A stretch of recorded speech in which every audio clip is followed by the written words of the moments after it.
What's up? This is EJ Stewart. What if I drop 40 days, 40 nights? One, you can't do it. All you are your words. If there's anything you learned about me, I'm going to keep it 100 with you. Going to be a long 40 days this year. My skill shot will hold for your city for 40 days. Rest in peace to all my ops. You're the guy who can't finish a sandwich. You think you can go 40 days?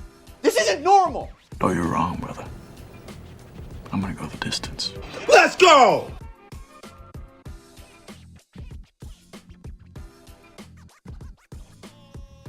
Alright, what's up? This is EJ Stewart.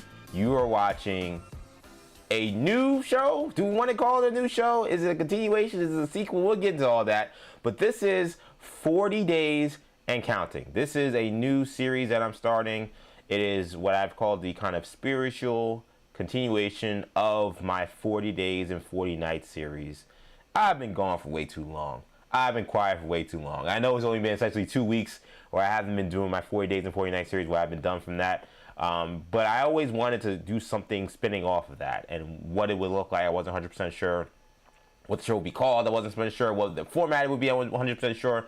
But the great thing about digital media, and the great thing about being where I'm at in my career, is you can try balloon all things. You can test all things. You can have as much fun with platforms as possible, and you could be as amendable as possible. So, you know, thinking about kind of how I wanted to approach this, I said, you know what, we need to get back at it.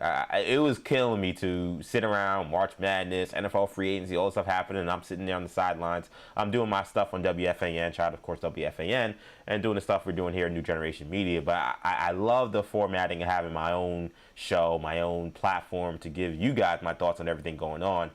And I said, we got to get it back going. We got to figure out what this is going to look like. And essentially, this is going to be, like I said before, it's the spiritual continuation, the sequel, so to speak, of 40 Days and 40 Nights. So if you guys who are unfamiliar with what I was doing from January all the way through March, essentially I had launched a 40 Days and 40 Nights series where I did 2 live stream shows per day. 1 in the morning, 1 in the evening, 8 a.m., 6 p.m. It was super fun. There were obviously plenty of fun conversations. There were obviously plenty of fun guests we've had. We may have a fun guest today as well, so I'm really excited about that. But it was essentially what I said to be the most authentic version of a show that I would want to do. If you want to know what is EJ thinking on this day, what is EJ talking about with his friends or with his family or with his fiance on this day, that was the conversation you were going to hear on 40 Days and 40 Nights. I wanted it to be, again, the most authentic version of myself in this project. And it was awesome. The community that we built with that show was phenomenal. There were so many people who were coming in every single day to jump into the YouTube chat, jump in on X, jump in on Instagram to say, yo, EJ, what's up? I see you doing your thing. I appreciate you. Shout out to all you guys. You guys really kept me going during that time. It was a lot of fun. It was a lot of fun. Can't lie, it also was a lot of work. It was, and multiple times people have come on to this show and asked me if I was insane, and I said, probably, to do this. To do 2 live shows per day is a lot, and there are some people, of course, do it for their living. So I want to shout out people. You know, I know Craig Carton does 2 shows per day. I guess Stephen A. Smith also does 2 shows per day. So there's some people who get paid quite handsomely to do 2 live stream shows per day, or 2 live shows per day. I do not get paid handsomely. I do not have a team of producers or anybody helping me with any of this. This is all solo dolo for the most part. So it was definitely a grueling time as well to get through those shows and to be as authentic and as engaging and as entertaining as possible, as informed as possible. So again, I knew that when I was gonna, do something solo moving forward, didn't know what it would look like. I knew one thing for damn sure is that it was not gonna be 2 live stream shows per day every day. That was not gonna happen. It was gonna be something a lot less demanding, I think, in terms of me being here and available every single day. Doesn't necessarily mean I won't be doing a lot of content, and maybe we'll talk about that as we continue to do more of these shows, and maybe as we get later on into the show. But we're gonna do essentially kind of that show that we did, but we're gonna do it twice a week. So you guys who have followed me on that 40 Days and 40 Nights journey knew that if you turned on, just like today, sometime a little after 6 p.m., sometimes right at 6 p.m., but a lot of times maybe a little bit after, just trying to get some bells and whistles all put together and, dotting I's, crossing T's, make sure everything's all good to go before we go live. But sometime around 6 p.m. and sometime around 8 a.m. every day, every weekday, Monday through Friday, I was doing a show. And by the way, those shows, again, of course, are always up. They're up on our YouTube channel, New Generation Media, where we're streaming live. Shout out to people on YouTube. Also streaming on X, EJ_Stewart, and Instagram, Action EJ. Streaming live on all 3 platforms. So you got used to those time slots. And I wanted to keep that consistent. When I was thinking about doing this show, I actually thought, oh, maybe I do it at noon, or maybe I do it at 10 a.m. I was like, well, for the folks that actually liked my content live, who maybe were available on certain days to be live at certain points to watch me live, I wanted to make sure they weren't getting gypped from whatever this new show would be, especially when I came to the conclusion that I really wanted it to be very much a spiritual continuation of 40 Days and 40 Nights. Because I was on the fence about that. I was like, oh, maybe it should be something just totally different, and that's it. But I just feel like, just from the feedback I got, not just from obviously the listeners and the viewers who checked it out, but also people who have talked to me about it from the industry, who watched it, who say, yo, I really love what you did there. I said, all right, I got to keep that branding going, keep that community going, keep that legacy going. And I felt like doing 40 Days and Counting was the best way to keep it going. You know, it's always going to be a reference to what I did, but we're going to keep this ball rolling. And I think we ended up creating a really fun show, a really awesome show, and we're going to keep that spirit going. So on Tuesdays at 6 p.m., just like I did every weekday at 6 p.m., you'll catch me live on YouTube, on X, and on Instagram. And you also catch me live on Fridays at 8 a.m. So we'll do one morning show per week, one evening show per week. And what will be great about it is, for my sake, and it was kind of weird preparing for the show, and I'll talk about that a little bit later, but what's great about this is now, on a dead morning or a dead afternoon or dead evening where I'm coming in trying to find content to talk about, obviously because there'll be some space in between shows, there'll be a lot of things we can discuss. Maybe I won't be the first to everything. Some stories that will happen the day of we'll talk about, but I'll also talk about, as you'll see today, stories that happened days ago that I haven't gotten a chance to discuss because we haven't done a podcast since then, right? So that will also give us space to talk about the biggest stories, and you'll be getting those reactions, maybe not from that day of stories, but even days previously. So that's how this is going to work, man. You want to check this out, man. Tuesday, 6 p.m. is when we'll do the night show. 8 a.m. Friday is when the morning show will go. And, of course, all those episodes will be up on our YouTube channel. New Generation Media, of course, is the YouTube channel. And, of course, the podcast channel is New Generation Podcast Network. And just like 40 Days and 40 Nights, all episodes of 40 Days and Counting also go up on our podcast channel. So if you want to catch the audio because you're on the go, maybe you're driving, maybe you're working out, maybe you're on the train, whatever the case may be, you can always go to New Generation Podcast Network. I always say on the train, realizing that maybe I have a lot of viewers and listeners who don't actually have subway, mass transit.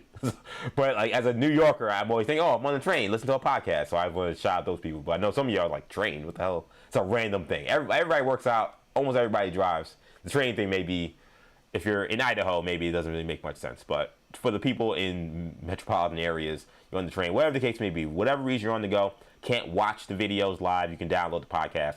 Again, search New Generation Podcast Network.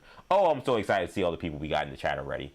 We got Channy Bling in the chat. Hell yeah, we back. Yes, indeed, we are back. Shout out to you. Shout out to Matt Graves. We back at it again. What up, EJ? What up, Matt? What up, Matt? Good to see you, buddy. Love the Keenan and Kel shirt is almost as much as orange soda. Yeah, I'm a big orange soda guy myself. Trying to cut out of a lot of soda of late, or at least a lot of sugar of late. But I'm a big orange soda guy and a big Keenan and Kel guy because of that. Keenan and Kel, I will always put up there it's one of the best children's live action shows ever. I think it's one of the best just sitcoms ever. I think it's just a funny show. I watch it even as an adult. Still find a lot of the hijinks they get into quite hilarious. I realized I don't know if I rocked the Keenan and Kel shirt during my whole stretch of 40 Days and 40 Nights. I couldn't remember. When I was pulling up a shirt, I was like, have I worn this? I don't know if I have, so I threw it on. But shout out to you guys. You guys were some of the biggest people in the chat. I'm happy that this community will stay together and let the other people know. Some people may not realize that we're doing this. This is kind of like it was one of those things where I was thinking about it for a long time. And it was like, you know what? It can't big rollout, all this stuff. Just say you're gonna do it. We'll start tomorrow and let's go. And people will catch on and people will follow what's going on. Because I was doing shows every day for a little while, so I don't think it'll be hard to realize. Oh wait, EJ's back. But tell your friends, tell your fellow community members of the 40 Days community. Let them know that your boy's back doing live shows. Again, every Tuesday, 6 p.m., Friday, 8 a.m. And again, there's going to be more content coming. Like, I put it on my Instagram. I didn't put it on my X, but put it on my Instagram. We're close to also something else big happening with some personal content coming from your boy that I cannot wait to discuss. I was emailing and no phone calls, but emailing people back and forth to kind of figure out how to get the ball rolling to get that going too. So this is not the only thing that's coming. So for those folks that are like, 2 days a week, EJ, okay, 2 days a week, whatever. This is not it. There's more coming. In fact, I wanted to actually introduce that thing before I did this, but I didn't want to wait for this any longer. So that's why we're doing this now. But we have more content coming that's going to be huge and really exciting, and I cannot wait to get that going. That's coming up soon, and hopefully we'll announce that. Honestly, and I'm hoping in the coming days. I'm speaking that confidently about it because it's really now a technical difficulty issue as to why we can't fully get this thing off the ground, and not on my end, to be clear, but there's something really fun coming down the pipe for me personally, for the new generation team. I can tell you about what we got for my guy Lucas Goldman. We're gonna be back doing off script. So if you love our wrestling podcast, if you've checked that out, or if you didn't, because you're like, oh, you haven't done an episode in 4 or 5 months. I don't know if it's been that long, but however long it's been. Don't worry, we're gonna get back at those. We're recording one this Thursday night. Super excited about that because we're in the WrestleMania season. We will talk wrestling tonight as well. So this is going to be a lot of fun. I know I've done a lot of somewhat exposition to start this show, but I think it's kind of the only way to start it. I think it needs to be an explanation like, hey, you're back already? What's going on? So this is what it is. The ticker below actually tells you some of the information about, obviously, how to follow the show, the times where you can catch the show, and if you have any questions, you throw it in the chat or whatever. But anyway, good to see you guys. Good to be back here doing this. We got a lot to talk about on the show, including we will get to what I thought was quite an embarrassing showing from some NFL stars at the flag football event that happened over the weekend that was hosted and kind of cultivated by Tom Brady. Jay-Z opened up about his thoughts about Drake versus Kendrick and rap beefs. Very interesting. I just got the confirmation just now that my good buddy Ray Jarvis from Rap Roundtable that I got right today. I'm going to continue to drive myself crazy that I got that wrong before. But my guy Ray Jarvis of the Rap Roundtable will join me live here on 40 Days and Counting to talk not just about that, because he's been killing me, because both times I brought him on to talk about some rap nonsense. I only say nonsense jokingly, because everybody knows I live and die and breathe hip-hop. But, Ray is a sports guy. Like, Ray does a rap podcast that is awesome and phenomenal, and you should check it out, the Rap Roundtable. But Ray also is an avid Lakers fan. He obviously works at WFAN. He used to work on Maggie and Pearl shows, one of our fill-in associate producers, and he always did a phenomenal job. So I think Ray didn't want to be pigeonholed as like the rap guy because he could do a lot more. So I told him, I was like, I promise when I bring you back, and I knew like something was going to come after 40 Days of 40 Nights. I wasn't concerned that I didn't get him in again for a third time. But I was like, I promise when I bring you back, we will talk Mets. We will talk something else. So we'll get some other stuff in there as well about what's been going on with some sports stuff, especially with opening day coming up this week. But I had to get in and get him in and talk about this Jay-Z stuff. He's a Jay-Z stan, which makes this conversation quite interesting. But yeah, so we're gonna get into that. I actually may get into that a little early, just because I know he's gonna be coming up at 7 o'clock now. I just learned. So Ray will come in at 7 o'clock. That'll be exciting. We got some exciting Marvel news involving Punisher. A Punisher special presentation coming out in May. That's been officially announced. We knew that was rumored. Now it's officially happening. We also have a interesting thing going on with, and it's kind of a disappointing thing going on with ABC canceling the Bachelorette. That's the thing that's going to be fun about doing this now just twice a week, is that I'm really going to run the gambit of a lot of topics. You'll get plenty of your sports, but I'm talking hip-hop, Marvel, reality TV, and if we have time, I also want to get into what happened on Raw last night, because I tweeted this last night, and I want to get this off my chest.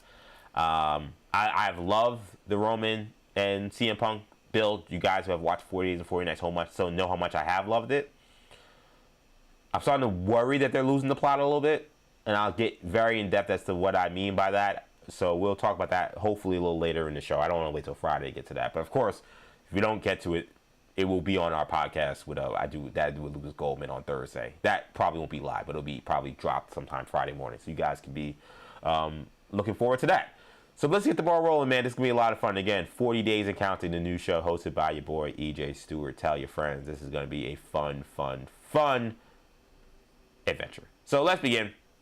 We got to talk March Madness. So March Madness, we had a huge weekend with March Madness. We got some mega showdowns happening for this week 16. And I will say this, I cannot wait for these Sweet 16 matchups. You have some that are a little oddball, like Nebraska, Iowa is a little bit of an oddball matchup.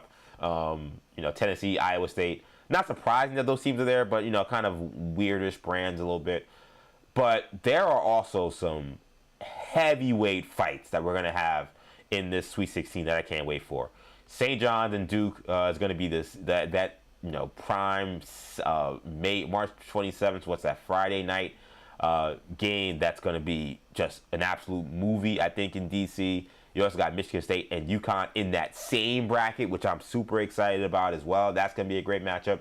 I can't wait for Thursday night. It's kind of the nightcap, but Arizona, Arkansas, I think is going to be worth the price of admission if you're going to that game.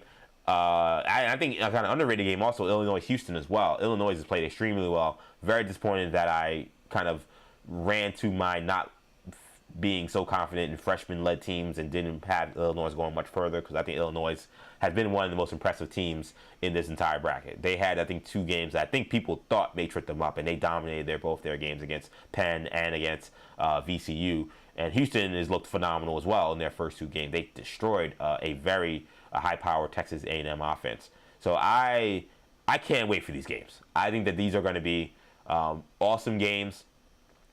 There are some matchups. I look at Illinois, Houston. I look at St. John's, Duke. I look at Michigan State, UConn. I look at Arizona and Arkansas. Those feel like they could be Final Four matchups, which I think is why, if you're a college basketball fan, you're in for a major treat. I'm very fascinated to see how Duke looks in this upcoming game. They had that really bizarre performance against Siena, where they simply, for a team that has been lauded for their basketball character and lauded for how hard they play, they simply look like they, and I think Cam Booth said they thought it was going to be a cakewalk. They came in and did not take the game with the level of seriousness that it deserved, despite Siena being a 16 seed. I thought their energy level and effort was obviously much better against TCU, which is why they were able to handle them after a pretty competitive first half and beat them by plus 20 points in the second half. And then you talk about St. John's. And we got to talk about Rick Pitino for a second, because I've heard people talking about this a ton, and here's how I kind of want to contextualize Rick Pitino's career. I'm not going to say that he's the greatest college basketball coach ever, because I think I don't want to say I just simply count championships and rings, but I do think that kind of thing matters. And when I think of the amount of championships John Wooden has, and the amount of championships Coach K has, and the amount of just total wins of players like Coach K has, it's hard for me to put anybody ahead of those two. But what I will say, Watson St. John's, they tore apart Northern Iowa in the first game. And the Kansas game got a little dicey, but let's put that aside in terms of them almost blowing that game and them now advancing to a Sweet 16. This is a guy who is now taking Providence, taking Kentucky, taking Louisville, taking, I think he may have taken BU even, all to the Sweet 16 at some point. This is probably, in my opinion, the best basketball coach who's ever coached in college. Greatness suggests other things that I don't think I can put next to Rick Pitino's name, because part because he bounced around, part because of scandals, part because of his shortcomings, not just as as an overall his coach win-loss record, but also just his shortcomings as a leader that we've seen. But when it comes to being a basketball coach, I don't think that there's anybody that can stand to his resume in terms of a case to say that he's the best basketball coach above Rick Pitino at this point. To take all of these different programs with all different challenges, all different eras of basketball. We're talking about a guy that was coaching in the early 80s and 70s. Different eras of basketball, different styles of coaching, different challenges, landscape upheavals. Think about how college basketball has changed since the late 70s, early 80s. That's when Rick Pitino started coaching. And he's now coaching at St. John's, a place that people thought was dead in the water. A place that, and I'm someone who grew up a St. John's fan. I always talk about I'm a Gonzaga fan. I don't even want to talk about them guys right now. I've never been so disgusted by a Gonzaga team than this year's team. But I grew up a diehard St. John's fan as a kid, and I grew up 10-minute drive from the Carter Center Arena, from the campus. My dream was to go to St. John's and play basketball there. My dream was to go to St. John's as a student. I didn't go, but that's where I wanted to go as a student. Like that, I love St. John's, and I always love St. John's. But part of the reason that like I then became a Gonzaga fan was because the program was dormant for 20 years, 25 years. And I just did not think it was possible for anybody to fix it. I just thought, and I know that like the NIL landscape has made things unique, and it opened the door for St. John's to be really good. But I don't even want to use that as like a slight against Rick Pitino, because I don't think that just any old person could have came in and acquired the NIL funding that he got, and acquired the amount of buy-in from the administration and from the collectives and all the people that are needed to make St. John's the team that it is, and also perform on the court. Because you can have all the money in the world, but ask Kentucky how all that money is giving them right now. They got bounced out of the second round in kind of embarrassing fashion in a game that they looked like they were dominating and starting against Iowa State. Like, just because you got a lot of money doesn't guarantee you anything, really. It guarantees you maybe a chance. That's really all it guarantees you, a chance to compete at the highest level. But it doesn't guarantee you much else after that. And to see what he has been able to do now at St. John's, a place that I just did not think this was possible. I think, oh, could you get a coach that, okay, he gets into the tournament every now and then. Okay, they can get to the United Team. Oh, well, 1 year old, they're ranked in top 25. Okay, cool. But you always knew those were going to be short-lived lifestyles and environments because of all the challenges that come with coaching at St. John's. I didn't think this was possible. This is one of the greatest college basketball coaching jobs I've ever seen. Because I've just seen guy after guy after guy for 20 years not even come close to being able to bring this level of success. So, talk about a bracket that has some rock star coaches. Rick Pitino, John Shire, Tom Izzo, and Dan Hurley all in one setting. Again, that could be a Final Four when it comes to caliber of coaches. All the guys obviously have been to a Final Four. 3 of them won championships. John Shire, very young in the industry, very young in his job, but I think he's a future, national championship caliber coach as long as he wants to stay at Duke. Like that region, that East region, Duke is the number 1 overall seed, but I'm sure they look around like, what the hell? How did we land these teams? There's a bracket that has Texas and a bracket that has Iowa. How did I not get in that bracket? How did I end up with Rick Pitino and one of the hottest teams in college basketball in St. John's? And then the other side of the bracket, if we win, oh yeah, we got Tom Izzo, Mr. March, and Dan Hurley, who had just won back-to-back national championships. If Duke's going to get to the Final Four, they are absolutely going to earn. This is not going to be they kind of snuck in and they got some easy matchups. That's not going to be the case from here on out. It's going to be a war for every game they face. And this is going to be a great matchup between Duke and St. John's. I'm excited about the Zuby Ejiofor, Cam Boozer matchup. Zuby Ejiofor, one of the things that I think has been underrated about him when we talk about his impact has been how dominant he is defensively. We know he's great on the glass. We know, obviously, what he brings offensively, but he was Defensive Player of the Year in the Big East, obviously. He's an awesome defensive player. And Cam Boozer, the best big man in college basketball, probably the best player in college basketball. That is going to be a war. I cannot wait to see those guys, those 2 bulls lock horns, man. That's going to be fun. There's a lot of really great matchups. Going on to that other side, by the way, I can't wait to see this Arkansas-Arizona. I said that before. That also is an absolute barn burner. Shout out to John Calipari. He's starting to get that last laugh for Kentucky, man. And I'll be honest, I was someone who kind of said that Coach Calipari's whole deal, I kind of poured dirt on his grave. I kind of saw what was happening at the end of the run at Kentucky, I'm sorry, and how the beginning of his run at Arkansas began last season, where it was so underwhelming.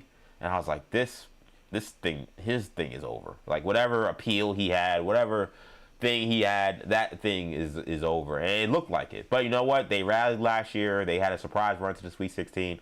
And then this year, now, back-to-back Sweet 16 appearances for Arkansas. And what did I tell you guys about Darius Acuff? He just signed today to Reebok. Congratulations to him. He took a really cool photo shoot with Allen Iverson, and I think the caption was, "This is the next him." And it's it's chilling to think about, perhaps the next great guard to come into the NBA that I think has all the makings of being an absolute superstar. And I mean like a smaller point guard type player. And seeing him taking a picture with Allen Iverson and a promo shoot, and he's going to be rocking Reeboks. It gave me a little chills to kind of see that. And you hope that he can live up to that hype. And I have no doubt that he can. Kid's unbelievable. And Arkansas and their ability to score the ball led by him. And facing that Arizona team that have win it all, by the way. That's the team I picked to win it all. I told you guys I had to win it all when we did our bracket blitz 2 weeks ago. And then now we're here. Arizona's still alive. My national championship is still alive. My Final Four, I think, is not. I think I lost somebody. Who did I lose? I lost Florida. Yeah, Florida. Jesus. Don't get me started on those guys. So I lost Florida, so I'm down to 3 out of 4. But still have everybody else, so I still feel good about where my bracket is and my ability to potentially win not the Maggie and Pearl bracket. Actually, shout out to Pearl Jam. I didn't get to. Shout out to my guy Nick in Texas. I didn't know how to join. If you guys joined Pearl Jam, hope you guys did. It seemed a little confusing. There was like 4 brackets there, and I kind of gave up because it was late. I was like, I don't know how to do this. But Arizona was in my Final Four. They're my national championship team, but this is going to be a tough game. This is going to be a tough game because Arkansas scored the ball. They have a superstar in Acuff. So that's going to be a good one. I still like Arizona to win. I think they still have just too much talent. I think that when you look at the freshmen between Burries and Pete, look at the bigger, like Crevis and Bradley, the older guys, they just got a real nice match. And I think at the end of the day, Arkansas is going to have to defend much better than they have in order to win this. I thought they defended okay to start against Hawaii, but then Hawaii scored a lot of points on them. I know High Point can score, but I didn't think they defended that well against High Point. This is a step up in class to face Arizona. So I'm going to lean with the Wildcats to win that one, but that's also a phenomenal game. But this has been a good tournament. It has led to some questions, though, because we only have one double-digit seed. That's the Texas Longhorns. Unfortunately, my Gonzaga Bulldogs crapped the bed. And we have no traditional, mid-majors. These are all high major schools we're talking about that are in this. And it's led to a conversation about whether or not Cinderella is dead. And is it because of NIL? Because the conversation has been, because there's essentially free agency in college basketball, you can't really retain talent when you're some of these lower major schools. So, like, for example, a team like, now, High Point may be a weird example because I've learned this week that they're actually a very rich school. It's like a country club kind of school. I didn't even know that. But let's just take High Point just for the sake of this conversation. A team like High Point, who has this great run in March Madness, where they upset some teams and then they have this dog fight they had with Arkansas where they come up just short. But you see, okay, a team like High Point, wow, they got a lot of talent like that. That's not a typical, mid-major team. That's a team that has good players. And a team that, in theory, they can come back next year and bring back some of these guys, and they'll be good to go. And they'll be a team that can compete multiple years, potentially, in March Madness. The problem becomes with teams like that, other teams who have way more money than a High Point will go and say, ooh, I like that kid. Ooh, I like that kid. Ooh, that kid's good. Okay, here's $1 million. Here's $1.5 million. Here's X, Y, and Z. Come to Wisconsin. Come to Texas. Come to Iowa State. And these high major schools are able to pluck these kids. So what ends up happening is you can't really have a team that's really been well built for years. For years and years. Typically, like the Cinderella story has always been, there's a team that's been playing together for 3-4 years, and now they're all grown and they know each other. They have great chemistry, and then, bam, March Madness comes and they're underseeded and they surprise people and they're able to get all the way to the Sweet 16, Elite 8, even Final Four, like a Loyola Chicago and Butler and VCU and so many other these teams that have been able to get all the way to the Final Four. George Mason, of course, the first team to do it from that mid-major class and double-digit seed class. There's a prevailing thought now that because of NIL that has become impossible because those teams can't keep up with the Joneses of retaining talent. It's not so much about the recruiting, it's that now most of these schools are no longer looking to high school as their number one way to improve their rosters. It is a way they have to improve their rosters. There's always going to be high school recruiting, especially at the elite level. But in order for to get guys who can compete at the college level and can give you good minutes and has the maturity and understanding of what it means to be a college athlete right away, they're running more to let's get some guys in the transfer portal. And they're going to transfer. They're going to get guys from North Carolina and from St. John's. They're going to get guys from big schools too. But some of the easiest pickings are going to be the guys at the small schools because those teams can't retain those guys. They don't have the money. They don't have $2 million to give to their point guard. Their whole roster may be worth $2 million or $100 million, maybe $800,000, something like that. So it's like there's a conversation about whether or not this is a reality that we have to live with. Is Cinderella dead? Will we not see upsets anymore? And is that going to be an aspect that's changed forever because of college basketball's landscape change with NIL? The only thing I'll say about it is, number one, I want to see more evidence. This was a weird year, and I'll be honest, it's very, yes, there's not clearly a lot of representation of the smaller teams. I will say there were some games that if things go one way, which I have an entire different conversation. Like Siena, I know there's a 6-point game. Siena gave Duke all they could handle, and they were leading for almost the entire game.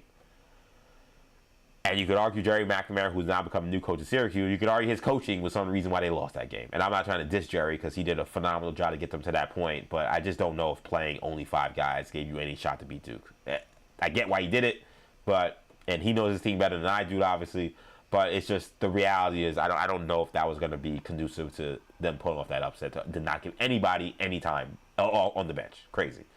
So Siena beats Duke. That's a whole different conversation.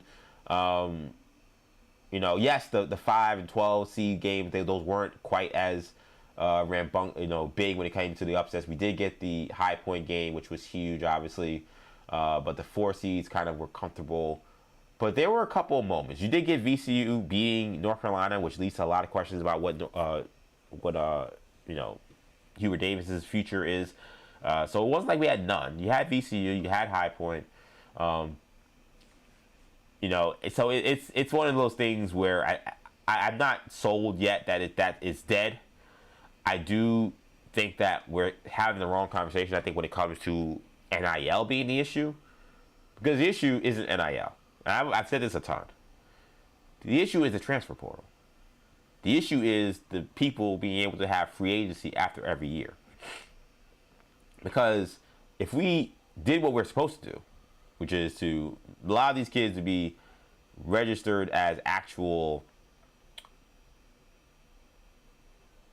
employees as opposed to quote-unquote student athletes, what would happen is kids coming out of high school, their deals would be binding. They wouldn't be year to year. So, for example, you are a High Point, or you are Cal Baptist, who gave Kansas a good run, or you are South Florida, a little bit of a bigger school, but you gave Louisville a strong run. If you're one of those kind of teams, you're not signing the best kid you got to a 1-year deal. That kid doesn't have any other scholarship offers. And some of those kids may want the security of being like, hey, I don't know if this might be my one shot at playing college basketball. I don't want to get tossed off the team because I don't adjust well. You say, all right, this guy signed to a 3-year deal and it's binding. Or the kids that have transferred multiple times, you can't transfer more than once. Or you guys sit out a year after you transfer 1 year. Those are the rules that need to be put in place and need to be adjusted in order to, if you want to, if saving Cinderella is actually a thing you want to do. And that goes for college football too. It's the same thing. When people talk about, it's the NIL, just people come and they ask for more money, they leave. It's like, yeah, well, they're able to ask for more money because the rules allow them to leave all the time. I think they're doing the chicken and egg in the wrong order. I think they're worried about the money. It's like the money isn't really the issue. The money is a symptom of people having more free will to leave whenever they want. And by the way, I always say this because it's an important caveat, that you also have coaches that use that as a vehicle to get kids off the team too. So let's not pretend like this is all just kids leaving. There are coaches who say, hey, buddy, y'all get ready to go get in that portal, like Deion Sanders famously said. That's a huge reality of a lot of the stuff that's happening too, and I don't want to pretend like it's not. So there's multiple aspects of this that make this a situation where it's not just the kids and the money. It's the actual aspects of the transfer portal. So I want y'all to get ready to go ahead and jump in that portal. So, to me, I think if this does become a real concern, and it right now is a concern, if it does become something that becomes a real problem, I would suggest we need to find a way we got to curb the transfer portal thing. Like I saw that stupid thing with President Trump and all these people who showed up for a meeting. It was like 60 people in the room. Nothing got accomplished. People just had their grievances about kids getting paid, and then they all left. I was like, okay, great. We learned a lot. We learned nothing. But, like, even hearing those conversations, like, you guys are worried about money, which brings me to, again, some weird things about, I think you guys still have issues with that aspect of it. You don't like that the players that are making money and have made you guys millionaires, you made money off the backs of them. You feel uncomfortable with this idea that now they have money, which then gives them agency, which then gives them power. They're not powerless to the idea that, well, if I lose my scholarship, then I'm cooked. Like they can go somewhere else. So I think that still becomes a whole nature of this. But they gotta get handled in the transfer portal. That's the thing for me.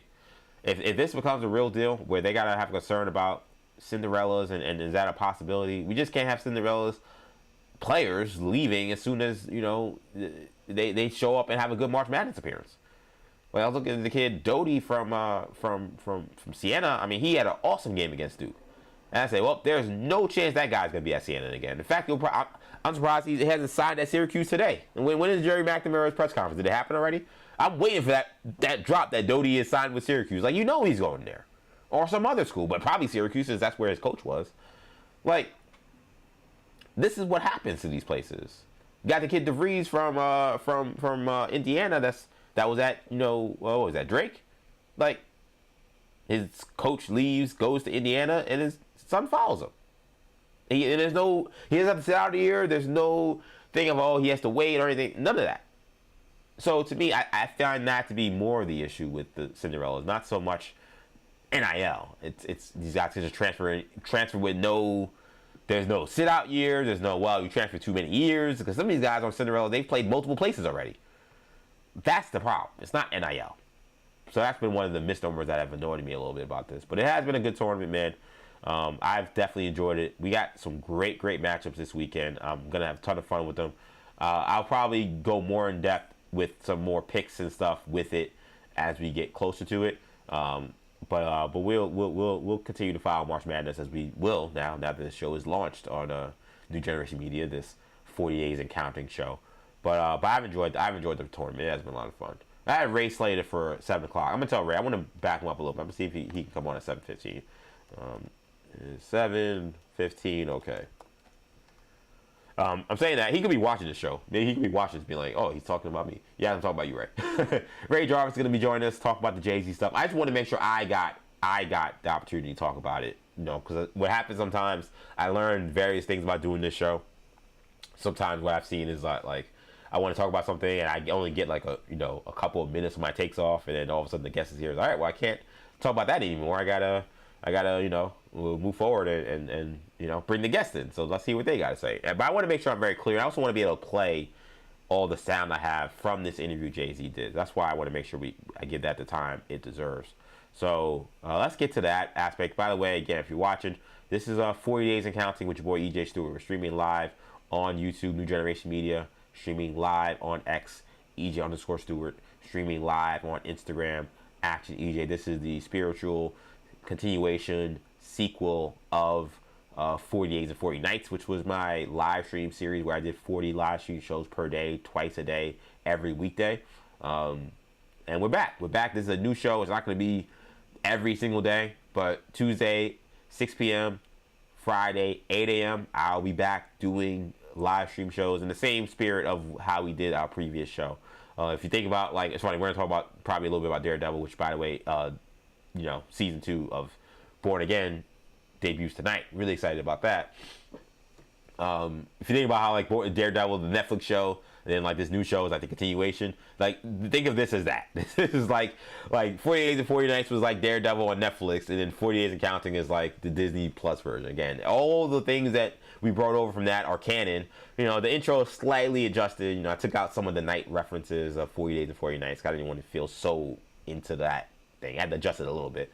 So the intro is a little different. There's a couple little differences, but not too many. This is going to be, in large parts, the same show I did, but just not every single day and twice a day. So that's what we're doing today. I'm excited to have the people in the chat back. Again, my guy Matthew Graves. My Cougs are rolling, but Illinois is going to make them earn their ticket to the Elite Eight. That is going to be a tough game. Yeah, I can't wait for that game. That's an underrated, really tough game. And good game to watch. Keaton Vogler, again, I feel stupid for actually, for a guy who I've talked a ton about during the 40 Days of 40 Nights series, felt stupid of not believing in him more to get past the second round of the tournament. I had them losing that very game. I actually had them playing VCU, but I had them losing, had VCU advancing to the Sweet 16. That was a mistake. But it wasn't just him. I mean, they got size. Stojakovic had a huge game against VCU. That's the son of Andre Stojakovic, is the son of Peja Stojakovic. They have a lot of offense, they got a lot of size, and they got a superstar. So this is going to be a very good matchup with Houston. This is a really tough test for the Cougars. I do agree with that. But Houston definitely also looks up to the challenge. I think there's been some questions about, is Houston, there's a little bit of a younger version of the Houston teams we've seen previously, and will they be up for it? But Kingston Fleming is a star, Sinak is a star, and they still got Uzan, and they got and they're still legit. And I think when you look at where they are right now, you'd have to say they're probably still now, especially Florida out, that they're probably the favorite to get out of that region if they do indeed get out. But tough game coming up for Houston, no question about that. So good luck to your Cougs. I need them to win simply because I have them going to the Elite Eight. So even though they go to the Final Four, that doesn't help me so much. I'd prefer they at least get to the Elite Eight and then lose to like Nebraska or Iowa than have them lose here and have Illinois. Iowa, Nebraska last, yeah. I'd rather have them lose to them than lose here, because I want to get to all those points. So I'm rooting for your Cougs as well, Matthew. That should be a great game. I also talked a lot about Rick Pitino, talking about how he, in my opinion, he's the best college basketball coach ever. Not the greatest. Greatest is a totally different thing. Greatest involves impact. Greatest involves how you, the impact you have on people. Impact involves amount of championships, is a cultural aspect to it. Greatest is different than best to me. I think the best basketball coach who's ever coached college basketball is Rick Pitino. Because to me, the journey that he has been on, that's been self-inflicted in many ways. Some of it not bad. Like, okay, you leave for the NBA, that's not a bad thing. But going to the NBA, coming back, but then also sanctions and being thrown out of the sport. Like, there's other things he did that was his fault. But the road less traveled that he had to take has also allowed him to prove himself to be the best coach to ever coach in college basketball. Like, in some ways, yes, it was because Kate and Wooden and Boeheim and Calhoun and Izzo, because they didn't have some of those issues that Pitino had, they therefore were able to entrench themselves, Bobby Knight obviously, they were able to entrench themselves into one community, one situation for 20, 30, 40 years. And with that, it takes a level of greatness. They're all great. But I think to prove you're the best, I think you would have to have done it in multiple places the way Rick Pitino has done it.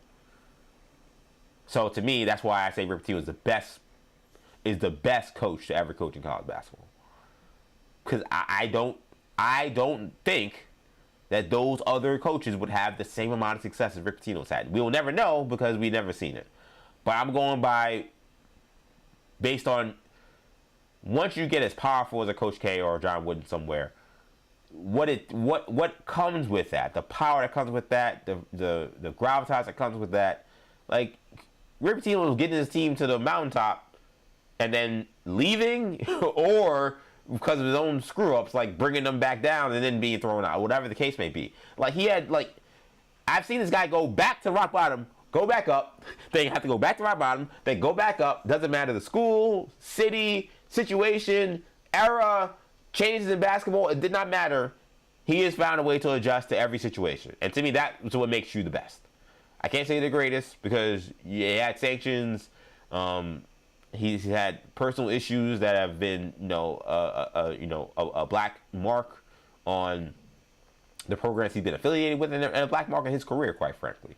And he's been open about the struggles that he's had and the issues that he's had. But that doesn't negate his ability. Because to me, best talks about ability. Greatest goes beyond your ability. His ability as a coach to coach basketball, to win games from a year-to-year basis and in a tournament-to-tournament basis, there's nobody better, in my opinion. Nobody better. Take St. John's in Sweet 16, given where they've been for 25 years. It seemed impossible. Impossible. He's incredible. He deserves a lot of respect. And you got Matt Graves saying here, Pitino's like Belichick. He has some questions off the field court, but you can't argue what he's done at the game time. It's a very impressive resume. Yeah. I mean, Belichick has all those championships because Belichick is another guy who stayed in one place for a long, long, long time. But I get what you're saying. I do agree with there's a murkiness that comes with him and talking about his resume because of the other things that he's been accused of. And Rick's never been accused of cheating in a game, obviously, but Belichick has, of course. Those things, yeah, they murk it up, but at a certain point, you have to just respect the amount of success they've had. Totally agree with that standpoint. Character, yeah, we can have conversations about. If you don't love their character, I'm not gonna fight you on that. Sure, yeah, there's a lot of unscrupulous things. Results, there's no debate about the results for either Bill Belichick or Rick Pitino. None. Eric Ronkonkoma, excited about St. John's. He also mentioned that I went there as well as my daughter. Yeah, St. John's people are lit, man. I gotta say something though. One of the funniest, the most ridiculous tweets I saw. It was funny though, and I think he knew he was being ridiculous. That's why I had no problem tweeting how ridiculous the tweet was. Because I don't like to really take shots at people on social media anymore in the game. I don't know. There was a time younger in my career, younger in my life when I was like, I just think it's better off. When this is a content business, in some ways it's almost like I'm crapping on your business to coming at you in that way. So I kind of try to avoid it. But John Rothstein, shout out to him because I'm a huge fan. But he tweeted something when Dylan Darling made his layup to beat Kansas. He was like, Dylan Darling will never have to buy a drink in New York City again in any bar. And it was funny because I was like, and I think John knew it was kind of ridiculous. But it's a thing that you say about anybody that's done a great sports feat. So I think he was doing that thing. But if you live in New York, and a lot of you guys don't, so I'll paint the picture for you. And when I put it on social media, and I'll say it again. There's not a bar in Bushwick, Brooklyn that knows who Dylan Darling is or knows that St. John's is playing over the weekend. I mean, this city, St. John's has not had the kind of it's gotten a lot more popular again, which is great. But it has not had the chokehold on the city in terms of interest among the mass casuals in a long time. I would argue not even 20 years ago. I think you'd have to go back to the 80s, I think, to get back to that. So we're talking about now, almost 60 years. So it's been a long time. Well, am I doing that right? 80s? No, that's a little longer. 40 years, 45 years. It would be a long time for someone to have that kind of impact at St. John's. As great as the shot was, it's one of the greatest moments in St. John's basketball history. Some people could argue it's the greatest moment, and I wouldn't fight you on that. To win a game on a buzzer beater, in the tournament, is a great moment. For John Rothstein to say, oh, he's never had to buy a drink again in New York, I'm like, I'm sorry. He's going to walk into, some bar in, again, in Bushwick or in, Greenpoint or in Williamsburg, and I'm sorry, those yuppies are not going to know who the hell he is. They're not going to know that there was a basketball game that involved St. John's. Some of those people don't know that St. John's is a school that's in New York. It's a different city. It's a different city than what it was 40 years ago. So the tweet was funny to me. And I think John was playing around with it. This is why I posted it. I'm like, John, I love you. But there's no bartender in Bushwick that knows St. John's was playing. I guarantee you. And someone asked me if I'm from Bushwick. I was like, I didn't answer them because I don't like to tell people where I live. But no, I don't live in Brooklyn. But I, of course, because I'm a New Yorker, I've hung out in Brooklyn, I've hung out in Bushwick, and I know the vibes of multiple different bars in neighborhoods. And I can tell you, maybe the bars in Jamaica, Queens, okay, maybe some he can go in and never have a drink. In Hillcrest and Jamaica Estates, there's not many bars, but you know what I mean, that area, the areas around Utopia and Union Turnpike, yeah, he'll probably be good there. That's probably the little dot in New York City, in Queens, where I think that Dylan Darling will have no problem getting the drink. But a shout out to him though, man. That was a great shot, awesome shot. Eric saying Mike Jarvis was the coach when I was there. Yeah, Mike Jarvis. He was the coach when I was really rooting for St. John's. Like when I first started watching St. John's, like Fran Fraschilla was the coach, and they were kind of good. And he got fired. And I remember being a kid being like, I don't know, I thought they were kind of good. Why did he get fired? And my dad was like, he was kind of a weirdo. I think he took his pants off at one point. He was kind of crazy, apparently. I was like, okay, well, they had Mike Jarvis. And Jarvis was actually great initially. And then the whole House of Cards came down, the entire program. He ended up, for the short amount of success he had, he also ended up being like one of the worst things that ever happened to St. John's because of like the sanctions and the just entire landscape of the school shifting because of all the scandal that he had while he was there. So, very complicated legacy of Mark Jarvis, but I do remember Mike Jarvis. Shout out to Mark Jarvis. I saw a picture of him because this is the first time they've been to the Sweet 16 since '99, and I love Mike Jarvis. At the end of it wasn't good, but I got a lot of love for Mike Jarvis because of what he brought to St. John's basketball, and that was some of the best joys I had as a kid watching sports, is watching them go to the Elite Eight and be one of the top 5 teams in college basketball. But he had a haircut that is just diabolical that you could never ever see again. Because someone posted a picture of him and Ron Artest in '99, last time they went to the Elite Eight, and he had like the side hair, like he was balding, but he had like the side hair, and then the chin strap connecting the beard. And I'm looking like it's just a look that you wouldn't get clowned for in 1999. But I was like, yo, you can't. That is a diabolical look right now. You can't have that. You gotta just cut off the hair. I mean, when I say my man was bald, I mean his head was bald. It was just literally a little bit on the sides, and to go on the back, and then he had the beard connecting that little bit of hair. I was like, yo, bro, what is this look? This look is crazy.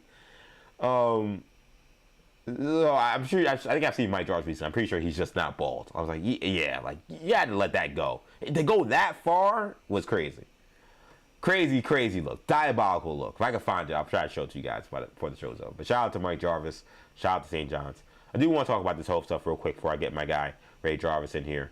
Ray Jarvis is going to join us. I told him 7:15. I'm actually going to now text him one more time and say actually 7:20. 7:20 would be perfect because I want to give myself again a little bit of a runway before we get ready to hear. But I want to talk about this because this has been, I've actually tweeted a ton about this today. And a lot of people have conversations about it, and a lot of people have, in many ways have had, different views on it.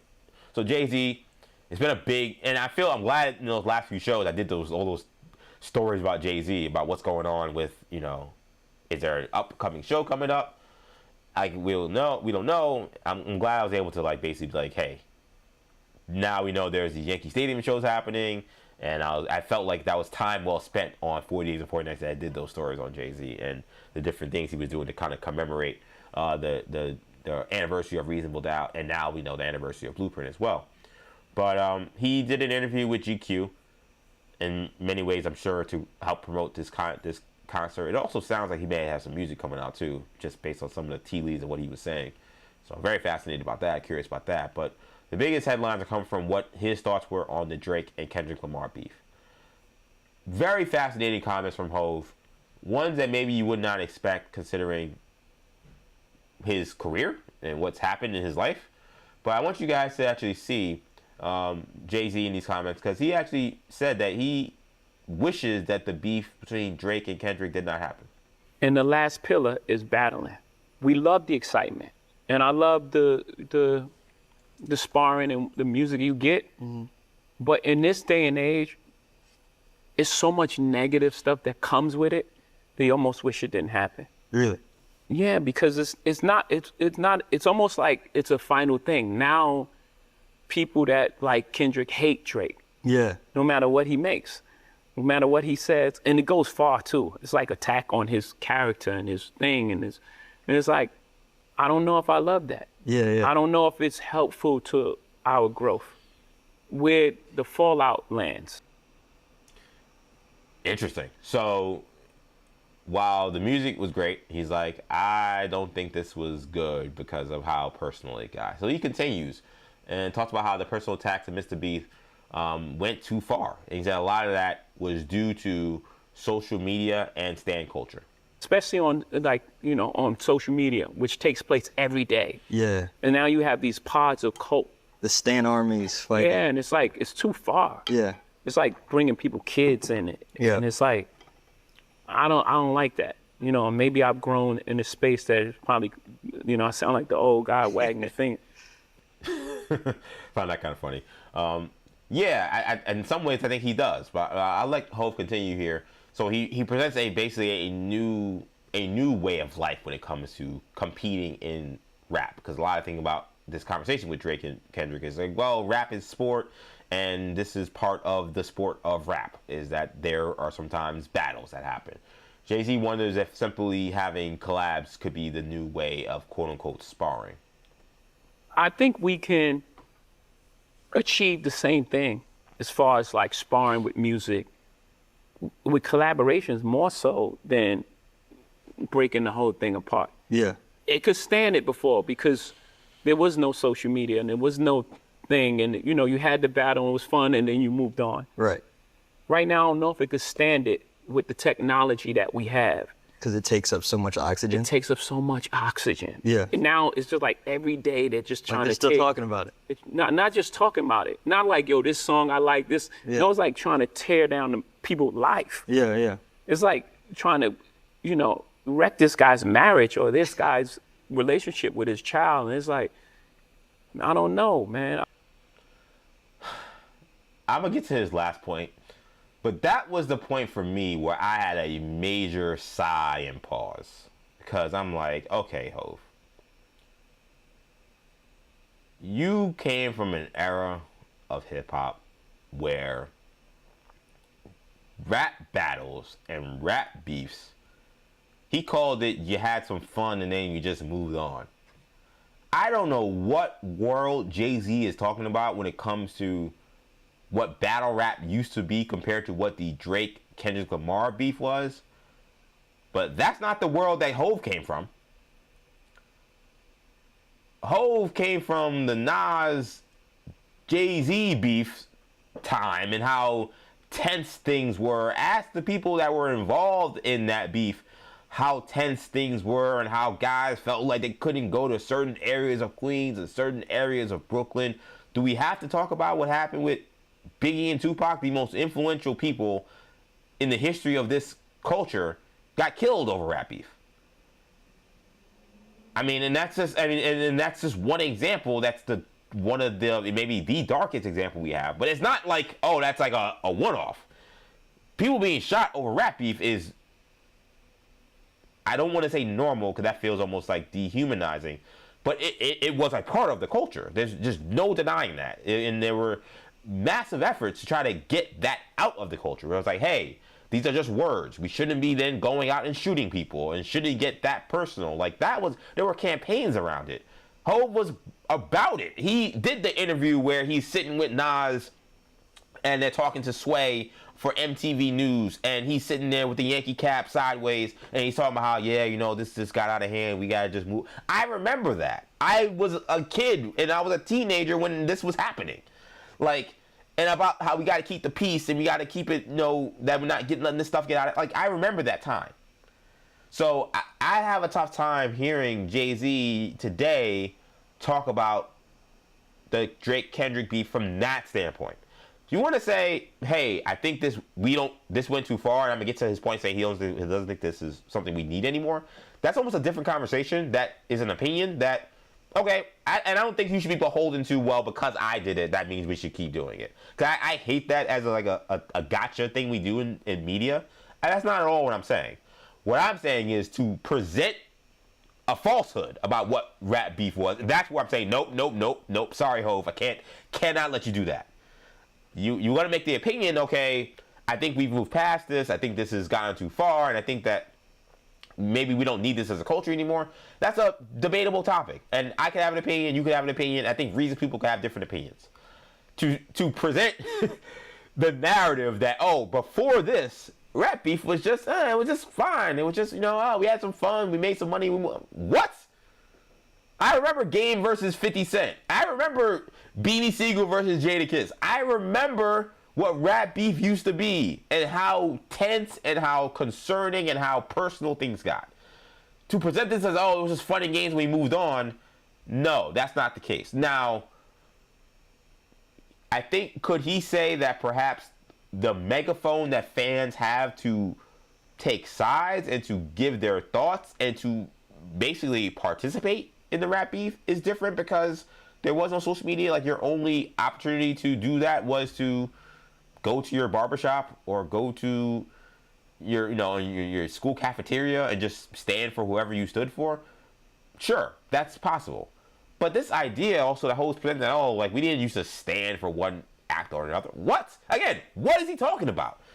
People, like, we created a whole West Coast versus East Coast thing with Jay-Z, with Biggie and Pac.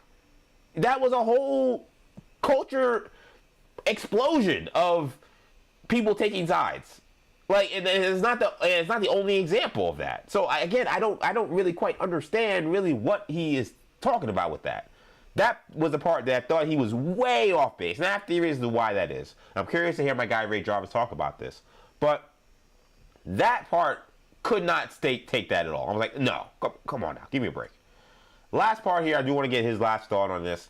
He says that, again, he's unsure if the culture needs battle rap moving forward. Again, I love the idea that we got so much music in such a short period of time. Great music. Just everything around it was just like, man, it's like taking us a couple steps back. Yeah. And we just grown so much that I don't know if, I guess I'm gonna say it, I don't know if battling needs to be part of the culture anymore. Interesting. I hate that I have this point of view. I do, because I know what it sounds like. I know what it feels like. Come on, man. Okay, so again, that I will say this. Like I said before, that's an opinion someone can have. I don't agree, clearly. But, okay, fine. I do think that it's kind of interesting that rap's golden boy gets dapped up in a rap beef, and then now's the time where we say, you know what, we gotta just end rap battles. That part of it, I don't feel good about. Like, I feel like it feels like we're protecting, again, rap's golden child in this sense, when there are so many other people that have had worse things happen to them in a rap beef. Again, people, and I'm not trying to be insensitive or facetious, people that have ended up in the grave because of rap beef. Like, say that now is the time, well, this is the one that got too far. I don't want to call myself a rap historian because that goes way too far. I'm not that. But someone who appreciates the history of rap, that doesn't sit well with me. But that's an opinion someone can have, and I can argue it. But I don't think that because Drake, who made this beef with Kendrick Lamar personal by talking about Kendrick Lamar's family and talking about domestic violence allegations and these things, because he took it there and because he invited Kendrick to say these things about whether or not he's a pedophile, like, Drake took it to a place that it did not have to go to. Is that now the fans' fault for then keeping that same energy of where it went? I don't know. I don't necessarily think that that's necessarily the fans' fault. And the one thing I'll say before I bring my guy Ray Jarvis in here is, I put this on social media and I want to say this again. I want to be clear about it because I think something got misconstrued in what I said. I think it's very telling that Jay-Z and then J. Cole, who's now done multiple interviews, did one with Nadeska for Apple Music, he did one with Cameron. I think it's interesting that both of them run to the same idea from that first quote I gave you. I'll play the first quote just a little bit just so you can get what I'm saying. Sorry, here we go. And the last pillar is battling. We love the excitement, and I love the sparring and the music you get. Mm-hmm. But in this day and age, it's so much negative stuff that comes with it that you almost wish it didn't happen. Really?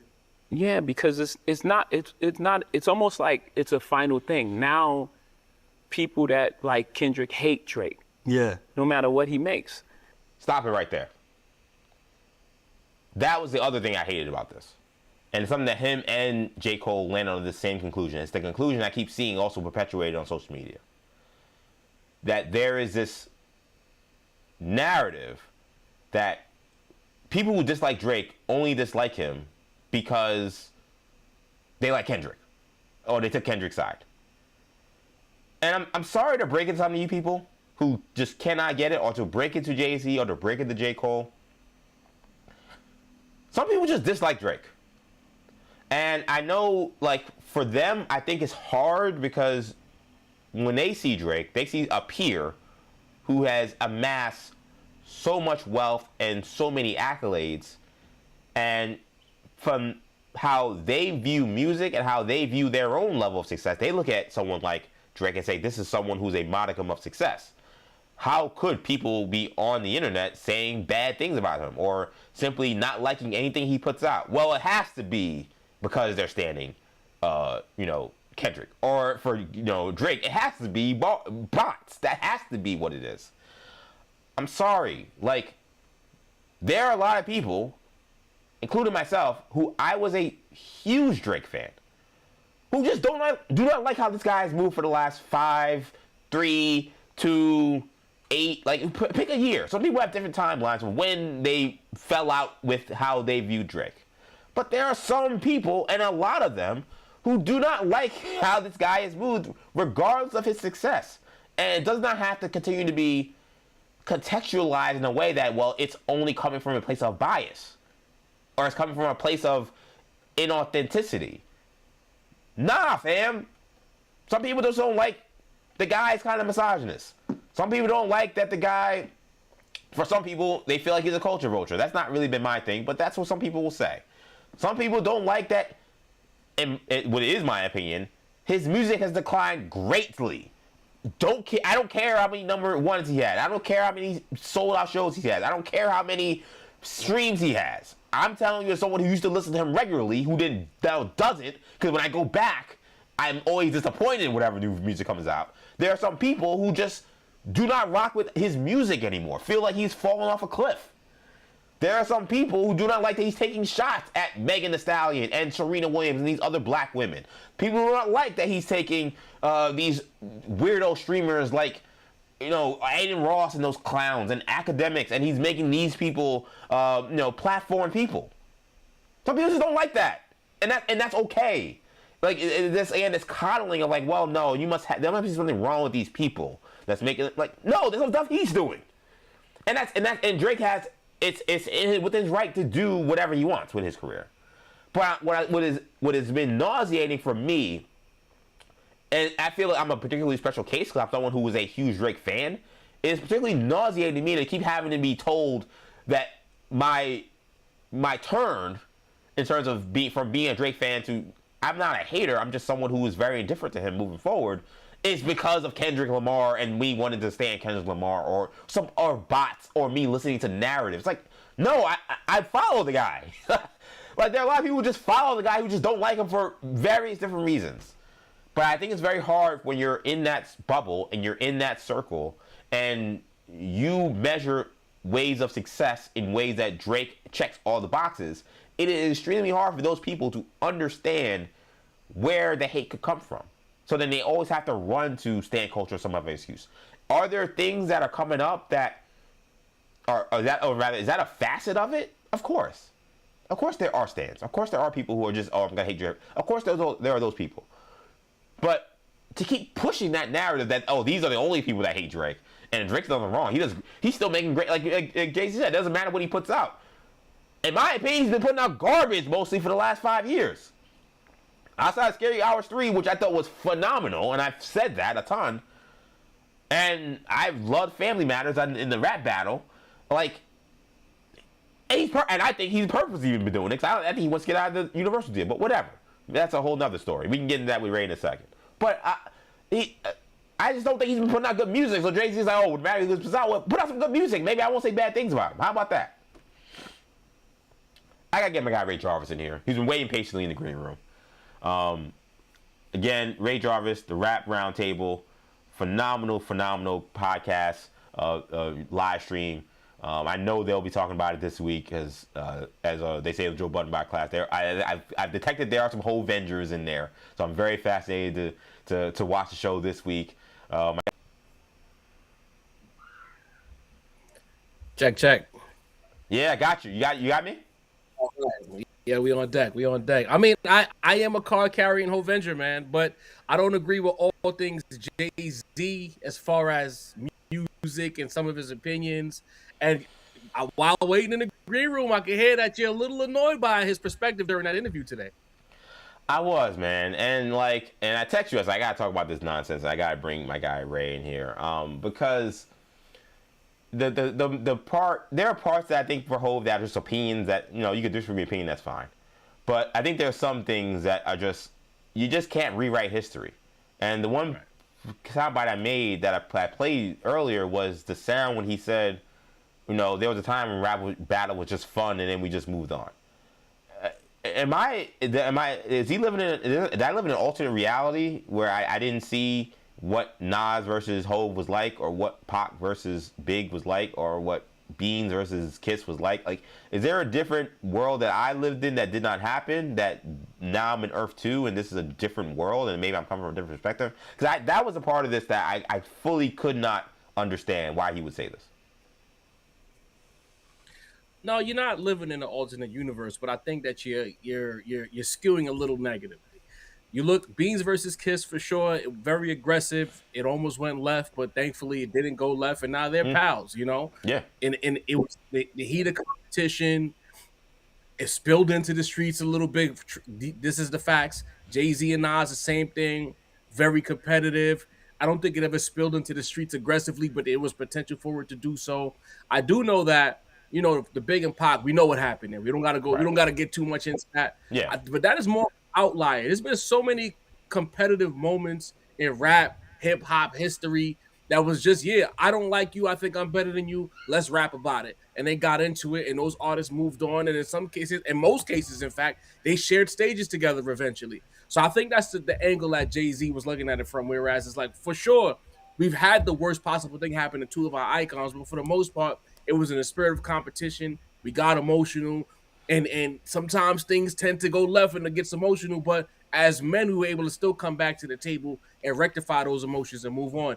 And I think that's the angle he's speaking from, because at the end of the day, my heyday of loving hip hop, the Dynasty era, Rockefeller, they was feuding with a bunch of people, and they've broken bread with all of those people. In some cases, those people have worn Rockefeller chains, or they've been signed to Rock Nation even. So I guess what he's saying is that he's looking at it from a perspective of, you got to think about it. Jay-Z's pushing 60.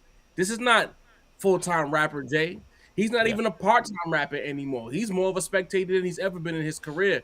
So being a near 60-year-old reflective former full-time rapper, I think we have to understand that his perspective comes with that age and experience, to where he can say these things from that, because I lived it. I went through it. I know what it could be. I know what it can be. And I think that if it's strictly hip-hop competition with the way it was 20 plus years ago, let's keep doing that because it's fun. But when you have not yourself, EJ, but then you have those stands, because I dropped a clip earlier where I made a clear differentiation. It's stands and then there's super fans. If you're a super fan, that's cool, because super fans are going to defend their favorites, but they'll be willing to listen to counter arguments. The stands, especially in this Drake and Kendrick thing, not so much Cole, because Cole fans didn't really get active too crazy until the fall off drive. They had to sit this one out. But the Drake and the Kendrick fans, well, the stands, I should say, they were doing the most. They were doxing each other, trying to find different pictures on different platforms to expose one another. They were literally lying and making up stories, or they would take one piece of a story and build a whole narrative where it's like one piece is like 10% true, and then another 90% of that was lies. They were doing a lot of that, quite frankly, makes it corny. And if with rap battles, we got to deal with stand wars or people who are not even really cloth or culture are involved and they're messing it up for people, then I got to agree with Jay-Z on it, bro, because that's not hip-hop. Ray Jarvis from the Rap Roundtable joining me live here on 40 Days and Counting.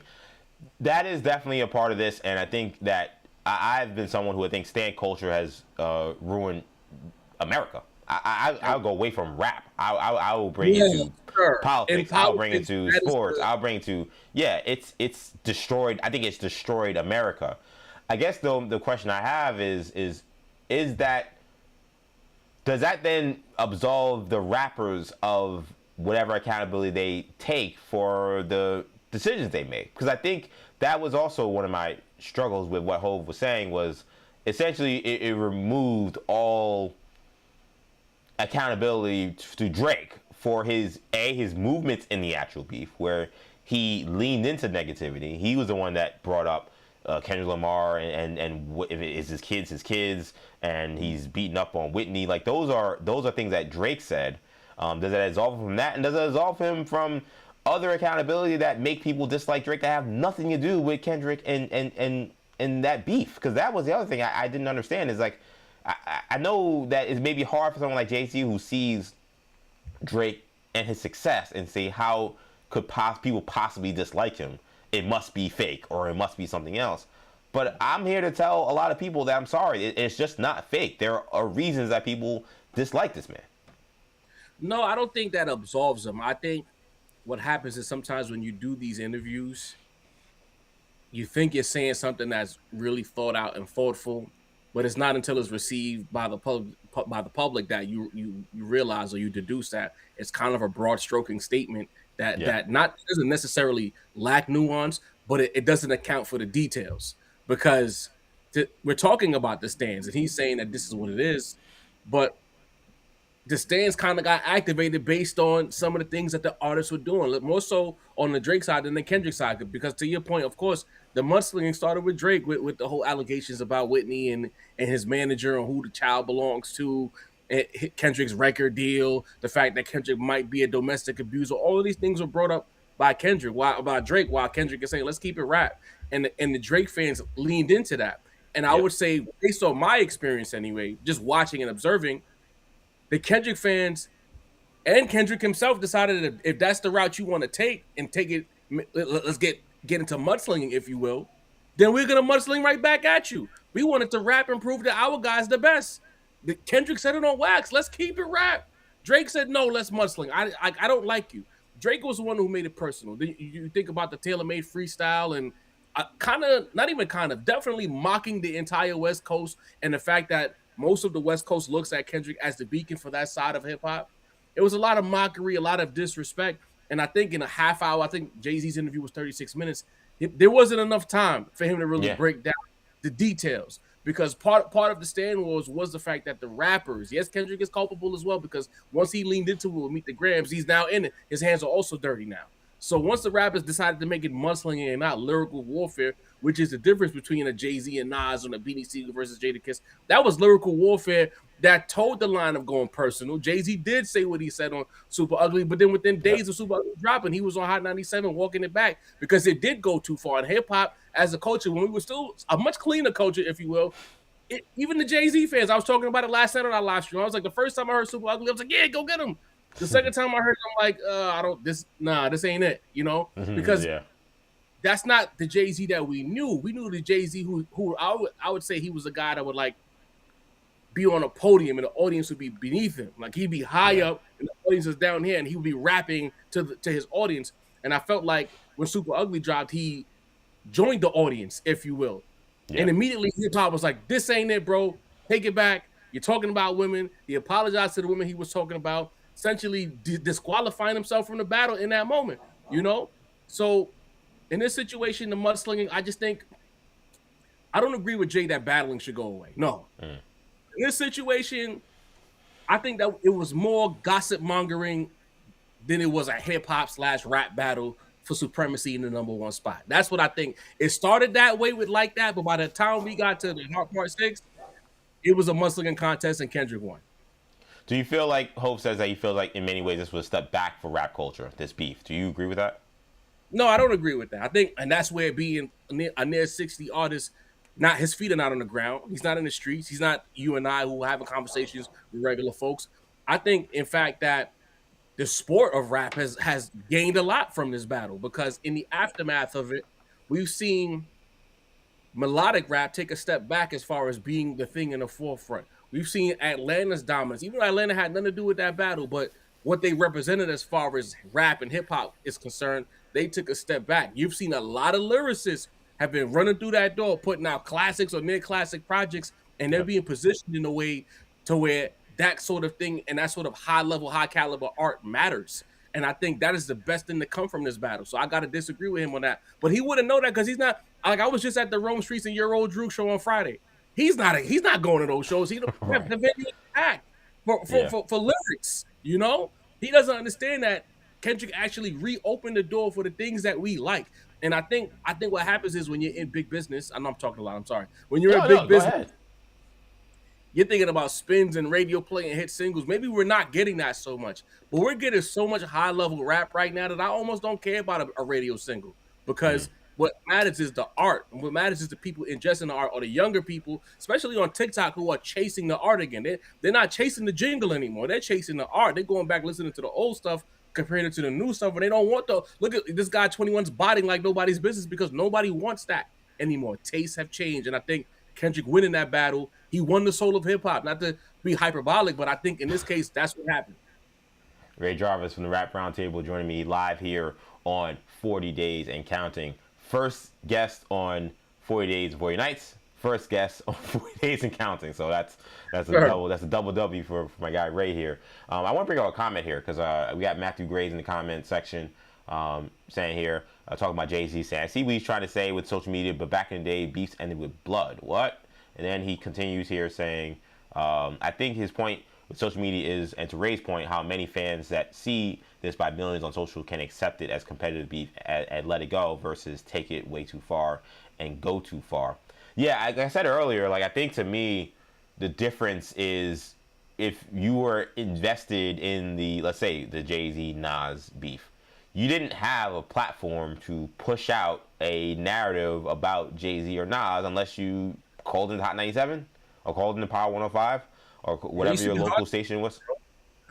Yeah, like that was really the. Yeah, it was first of all, it was almost impossible, but that was really the only way. Like now, it's so much easier that, and that to that point, I don't disagree with Jay-Z. I think that he's right that it's going to amplify hatred and amplify negative things because now you're bringing just any Joe Schmo with a platform. And what I always say about social media is engagement always searches for the most bombastic, the most over the top thing to push to you. And people know that. So now they know when they push stuff and they post stuff, they want to be as bombastic and over the top so they can get their tweets shared and liked and all those different things. But again, I go back to, do you think it's now more the responsibility of the artists who do engage in battle rap to maybe be more responsible? Because maybe if you're in a situation where it's in one of those things where people say this about Batman, is Batman's villains a reflection of like the Batman? Like Batman had he had an extreme reaction. So what do you expect was going to happen? That's only to create the Joker. It's only going to create Scarecrow. It's only going to create people because you took a problem that was a real problem, but you had the most extreme way of causing it. There's going to be extreme reaction. Do you think that maybe it's going to be more responsible for rappers to be careful about how they approach rap beef now moving forward? Because if they start talking about kids and talking about people's wives, then that's only going to bring their fans to start doing that. You know, no, I don't think it's the rapper's responsibility because this is almost like we're in a time warp right now. This is taking me back to when Eminem first really blew up and he was having conversations and interviews about some of his lyrical content and it might have been inspiring people. And he took offense to that because at the end of the day, I'm the artist. I might be the creative vehicle for you to ingest my art. But at the end of the day, before you met an Eminem or a battle rapper, whomever that might be, you have core values that were instilled in you. Common sense is instilled in you. So if you're so impressionable to where what you hear a rapper saying is inspiring you to do something else, then that reflects on you, the person. I don't think that reflects on the artist because I listen to a lot of gangster rap, hard beats and hard raps as a teenager in my 20s, my 30s. I have no criminal record. So obviously I was able to separate all of the tough bars from D Block, Chic, Loose, Jadakiss, SP from my regular life. That meme about I'm on my way to work, chilling with my suit on and everything, but I'm listening to the hardest raps possible. That was me. So you have to know the difference. So no, and I think it needs to be said that there's too many people who are just outright soft to me and they're too impressionable. Like you're super soft, you're out here blaming everyone, you're crying about this and that. And I forgot we was talking to Mickey Fax a week ago, and he was saying it. He was saying people are just too soft. At the end of the day, stop being so offended, stop being so impressionable. Lean within your core values. Know how to disassociate entertainment from reality, and you'll be okay. You know, that's how I look at it. And I think that was the overarching thing that Jay was talking about with the whole Stan Wars, because it got to a place where too many people were trying to live vicariously through their favorite rappers, and it became corny to me. Because you're not writing these bars, you're not at the studio with these artists. Why are you trying to live vicariously through people that you don't know? You've made friends on social media with people you've never met. It's just a bunch of strangers congregating on some bullshit. Pardon my French, I'm sorry, but I got you. It is, and I think it's corny. And I think as a culture, EJ, we need to get back to calling corny. Let's make corny. We've allowed the corniness to intrude on the righteousness, and we need to start pushing the corny out. No doubt about that. Ray Jarvis on Rap Roundtable joining me live here. I gotta assume that you'll be at these Yankee Stadium shows, or at least one of them from home, right? Listen, I'm going to the Blueprint show. I'm not waiting on the queue. I'm gonna do what we usually do. And as a wrestling fan, you know how this goes. You wait until the show approaches. Yeah. When that reseller finally gets desperate enough, and I'm gonna snag me up a Blueprint show. I gotta be there. It's the Blueprint. At first, I'm disappointed because I was so locked in on Reasonable 30 and the way they were rolling out the promo for it. I thought it would be strictly a Reasonable show, and out of nowhere they broke me with this Blueprint 25. I'm like, come on, man! I was locked in a Reasonable at Barclays. Yeah. And my plan was the Reasonable Doubt show, Barclays Center. They had the whole rumor that Barclays is booked out for 2 weeks. I'm going to one of those. Now you're telling me Yankee Stadium? Now I gotta go to the Bronx. Right, you got me going to the Bronx, CJ. I don't even do that. I drive past the Bronx. I don't be in the Bronx. They added another show as well called the Extra Innings. Extra Innings. Yeah. But I don't want that. I want Blueprint. I want to be in the venue when he's performing Takeover, and he says, "Ask guys, you don't want to go Hove," and I have 50,000 fellow Hovengers screaming no at the same. We need that. I need Rockefeller on that stage too. I need the reunion Sans Dame, but I need Beans on that stage. I need Bleak. I need Free. I need a moment. I need that. Maybe not Oskino, but everybody else. Yeah, I gotta find a way to get there too. It's gonna be the same for me because I was like, so I gotta tell you this. I told my fiance, I was like, ooh, this would be a great birthday present. She acted like she ignored the text. That's because hey though, how you gonna pull that one off? It's gonna be a lot of moving and shaking during that month or so. I know, yeah. Well, it's July, so by that we don't have a date set for the honeymoon yet. Okay. So we're kind of open still. So like it's July, so I think it'll probably be sometime around there. But I'm thinking, all right, it's only 1 or 2 days, whatever it will be.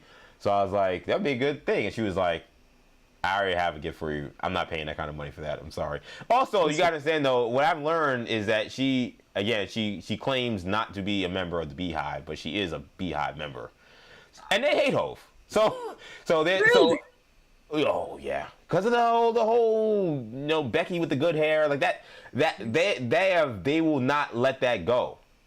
I've heard plenty of times being like, I want to see Beyonce. I hope her husband's not there. I've heard this now over and over again. So they're not letting she let it go, and she right there with him. So I know. Gotta move on, I listen. It makes sense to me, but so she's made it pretty clear that no tickets ain't coming from me, fam. So you gotta figure out another way. I have another gift for you. I'm not investing in any of that BS. You gotta figure yourself out. I'm not giving more money to that billionaire who cheated on Beyonce. She still is very offended by that. EJ, pay it for, baby. That's all. Find a good number, pay it in full. Yeah, exactly. Ray, I gotta ask you real quickly, man. We got opening day this week. Mets just called up Carson Benj. How you feeling about the Mets season? Do you like the move of bringing Benj up? Do you think he's ready? And how do you see the season going? I like the move of bringing Benj up. I think we've gotten too carried away in baseball with the whole idea about controlling their time, keeping them in the minor leagues, waiting about 2 weeks before you call them up so you get that extra year on the back end, so on and so forth. Well, I don't think that makes sense here. If you have, and based on everything we've read about the Mets and how we follow the team, they have an abundance of talent in the minors. Yeah. You don't want to end up like the Yankees in the whole Jason Dominguez situation where you over marinate the player to the point that when he comes up, he can't produce because his rhythm is completely destroyed. Get him up here young, get him the reps. And part of the decision making in the offseason was because the plan was to have Benj up there. So what's the point of having them wait about a month before you call him up? If there's no Jeff McNeil, there's no Pete Alonso, there's no Brandon Nimmo, Soto's in left field. Once Soto moved over to left, it was pretty plain as day. Carson Benj is our opening day right fielder. You're giving them every chance to fail. And I think that's important. I think we've seen as sports fans that too many organizations with young guys, they don't allow young guys to fail. We get so caught up in succeeding, they don't understand that part of succeeding is failing and failing early so that you can learn how to succeed. You know, in this situation, early on, it's going to be a lot of noise around the new clubhouse, the new Mets. Benj is allowed now to kind of hide. We'll be looking at what Polanco is. Polanco adjusted to New York well. Is Simeon the right guy? Did we get enough for Brandon Nimmo? So on. So Peralta's our opening day starter. How is he going to adjust? This is a contract year for him. How is he going to perform? We have Sean Manaea, a $25 million reliever now. There's a lot of noise surrounding the Mets that instead of calling up a kid when, let's say the Mets have a terrible April, I'm not wishing that, but let's say they have a terrible April, you call him up in May. Now he's a savior. He has to come and bring energy. Instead now he can hide. Yeah. He can hide in plain sight. While the other guys, because there's so many other questions. We still have to look at Brett Baty. You have to look at Alvarez. You have to look at Vientos, who should be a former Met, quite frankly. There's so many questions around the New York Mets to where Carson Benz could just hide out in right field, hit maybe 240 the first month, have a couple of flashes, and we won't even notice because we have other things to worry about. No, that's a good point, because I think to me this is in many ways the anti-Anthony Volpe. Because Volpe, it was the opposite. Like, he came up opening day, but remember, he's the next coming of Derek Jeter. And, you know, there was no real competition that he had coming up through spring training, whereas, you know, Benj was competing with, you know, Tauchman, who got hurt, obviously, which kind of ended the competition. But Benj had kind of outplayed him, so I think he won it on merit even regardless. But, like, it's the total opposite, where it was all the attention on Bailey. I mean, excuse me, on Volpe. And I made the case that I feel like if Volpe was a second baseman, his career may have been entirely different than what it's been so far. Just him playing that position and everything that came with the hoopla is so much different than with Benj, where, you know, there is no meaningful right fielder that's a Derek Jeter type that played for the Mets, right? There is all these other stars on the team. There's a team that has brought in a lot of new pieces, a whole new clubhouse, as you mentioned, that I agree he can kind of assimilate in an easy way. I also think that Lindor being healthy for opening day also makes me feel more comfortable, because that's another big question mark, and also just big personality, person on the team that's going to garner a lot of attention. Had he been hurt and he been missed a couple of weeks, maybe I would be a little worried, because it's all right now. Benj, maybe the ability for him to struggle maybe would hurt the team more. I think now, assuming Lindor can be some shell of what he has been, that puts even less pressure on Benj. So I'm excited to see how he comes up in his first few weeks of the season. Excited as well, you know, because what we had last season, what it ended up being, was a clubhouse divided. You know, who's going to run the clubhouse? So much so that the owner comes out and says, we're not even going to name a captain anymore. We expected Lindor to be captain the entire season. So it was clear that there was a disconnect as far as unity within the clubhouse. To your point, having Lindor in there, even if Soto is the highest paid player, to me, we go as far as Lindor goes. He is the vehicle. He's the energy engine. He's the energy guy. He's the person constantly talking. If Bench starts out slow, he's going to be the guy to throw his arm around him in the dugout. You know, when we watch the Met games at SNY, you always see Lindor talk to someone. So I think that, to your point, it's very important that he's there, present, and active. I do like the roster. I like the idea of death by 1,000 cuts, as far as instead of going for power, you're going to a bunch of contact guys string innings together, something the Mets have struggled to do for a few years now. It's really continuously pressure on opposing pitching. I think the way this lineup is set up, Baty, keep your eye on Brett Baty. I think he finally is going to lock in now that he has a role. It's defined. It's his positioning. As long as Alvarez's hands are okay, hopefully he can hit. I don't like him at the bottom of the order, though. I think he needs to be in the mix. Move him up to 5 or 6. The shot to really be impactful. I like what the Mets saw. I think I was talking to Al Cintron, and I put the number at 89 wins and the third and final or the second wild card. I'm somewhere in that vicinity. Yeah, I've been saying division. I'm saying it's got to be a division win. I'm putting them at 95 wins. You think they're that good? I think they have to be. Like, and it's one of those things where I think at this point, if the Mets want to show that they are not the Mets of old, who are these flash in the pan, like, they got to show that eventually they can overtake this division. I mean, the last time they won this division was 15. They've only won this division 15, then 07 or 06, and then 88 and 86, like, and then 73 and 69. Like, these are I can just name the years that they won in division in a franchise that's been around for 60 years. Like, it's this team has too much talent, in my opinion, and their rotation is too deep. The bullpen is a question mark, and Bogus came on. He said at some point we're going to be talking about what the hell are we doing with the ninth inning, and I do agree. I think that's going to be. I'm worried about that, but the rotation's too deep. I think the lineup turned out to be. I agree, really good. And I think that the Phillies are going to deal with a little bit of a hangover over what was a weird end to their season and off season with the questions with Bryce Harper. He looked, did pretty good in the game, the ultimate, not the penultimate, the final game in the WBC. But is he still the same Bryce Harper? How did we lose Bo Bichette? They really didn't improve the roster that much. They thought they were getting Bichette. They ended up losing Ranger Suarez. So I think the Phillies take a step back, which allows the Mets to take a step up. And I'm not sure I'm not ignoring the Braves. I think Jarvis and Profar being out for the whole year is a huge thing.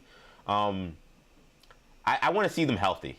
They're just a team that always gets hurt. I'm actually, to be honest, I'm more concerned about the Marlins in a weird way. See, we're here. Yeah. It wasn't the Marlins, but I told Tio, I said, keep your eye on the Nationals because there's always a random National League team that just does way better than they need to do. And the Marlins are kind of creeping towards the end of the season. And I'm looking at the Nationals. Great point because it always goes that way. Yeah. The Marlins always get the best problems. I thought they started to come together. Like their pitching really started to come together. And I know they traded a couple of guys, but they still have a pretty good pitching staff. I think that they're going to be a team they were right below 500. I think they may be above 500 this year. So they're a team I'm looking at maybe that they kind of caused some problems. But I think the Mets are the best team in the division. I look at all the teams top to bottom. I think that they're the best team. So I have them at 95 and winning the division. And if they don't, I think that that's a massive disappointment given the amount of money that's still been spent on this roster. You're the first person I've read or seen say that the Mets are this good. You know what? I think I'm not gonna agree with you, but I'm gonna side with you. If that makes sense. I don't know. I just feel like I have to see the lineup. I'm going to change my mind if the lineup produces the way I think it can potentially produce. But I feel like I'm concerned. I'm less concerned about the pitching. I think that getting rid of that guy, Will Diaz leaving, and bringing in the pieces that we brought in, players who have already closed in the past, have New York experience. One of those guys is going to eventually ascend to the closing role and will be over.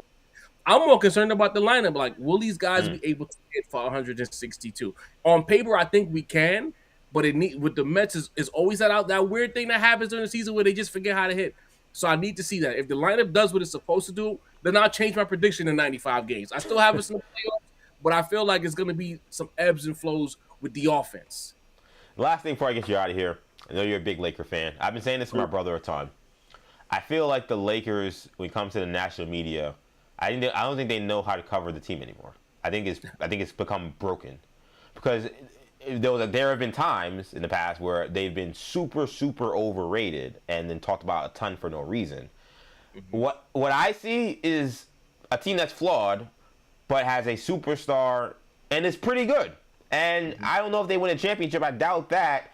But the amount of negativity I feel that I've seen around a team that really hasn't even been healthy for most of the year has been a little weird to me, considering they have still been one of the top teams in the Western Conference. So I'm curious about you. How do you feel about where the Lakers are at this point? And do you feel like the narrative about them has been off?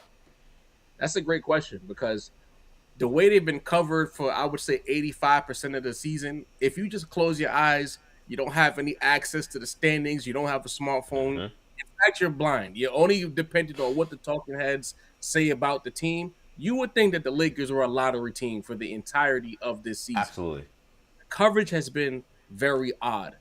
I think part of the issue with how the Lakers are being covered, and you know how I feel about this, we've talked about it quite a few times. I think that they don't want to say the obvious about LeBron James' status within the Lakers. I told you guys jokingly that one time in the newsroom, the Lakers broke up with their wife, got their new girlfriend, but the wife has not moved out of the mansion yet. So it was a weird situation. So when that spills into the media, if you just use your eyes, you know that LeBron James is just not the Kang anymore. He's the way he plays, he's not supposed to be that. I think there was some sabotage. This is me wearing my tinfoil hat. I think there was some Clutch sabotage with the way some of the media who we all know are in bed with Clutch were covering the Lakers and specifically covering Luka. So that kind of made things a little messy. The sciatica thing, the more recent situation with Rich Paul on his podcast. And then I think the best thing that happened for the Lakers season was the next time LeBron James decided to have an injury where we didn't know what was actually hurt, but he was out. The Lakers looked really good again. They looked like the team that started the season as when he was out with sciatica. And immediately it went from the Lakers are really bad. They're a joke. They can't defend. They're wasting Luka's prime. Where's LeBron going to play next to, oh, wait a minute. They're really good when LeBron isn't here. And one thing I know about LeBron James is that he doesn't like smut on his name from the media. Like, there's some players who don't care what the media has to say. They have to say nice things about LeBron. So LeBron had to make a business decision. If I continue to try to force myself upon this team as trying to play your turn, my turn with Luka Doncic, and they play terribly, because that Celtics game, that was a tipping point. Yeah, Sunday night NBC. There was no ball movement. I was so disgusted. I turned it off at halftime, EJ, because it was not even we were getting, it was a close game, but it was like, this is terrible hoop. It was like no ball movement, no player movement. All right, here's LeBron. He's going to isolate. Here's Luka. He's going to isolate. Here's Reeves, not sure what he wants to do because Reeves had just got back from injury. It was terrible basketball. So LeBron is like, you know what? If I come in, I keep stifling what's obviously working without me, I'll look foolish. So let me fall in line, because that becomes a story again. Now he's still the lead. LeBron James has allowed Luka Doncic to be the guy for the Lakers. You've seen it. I'm not taking any of it.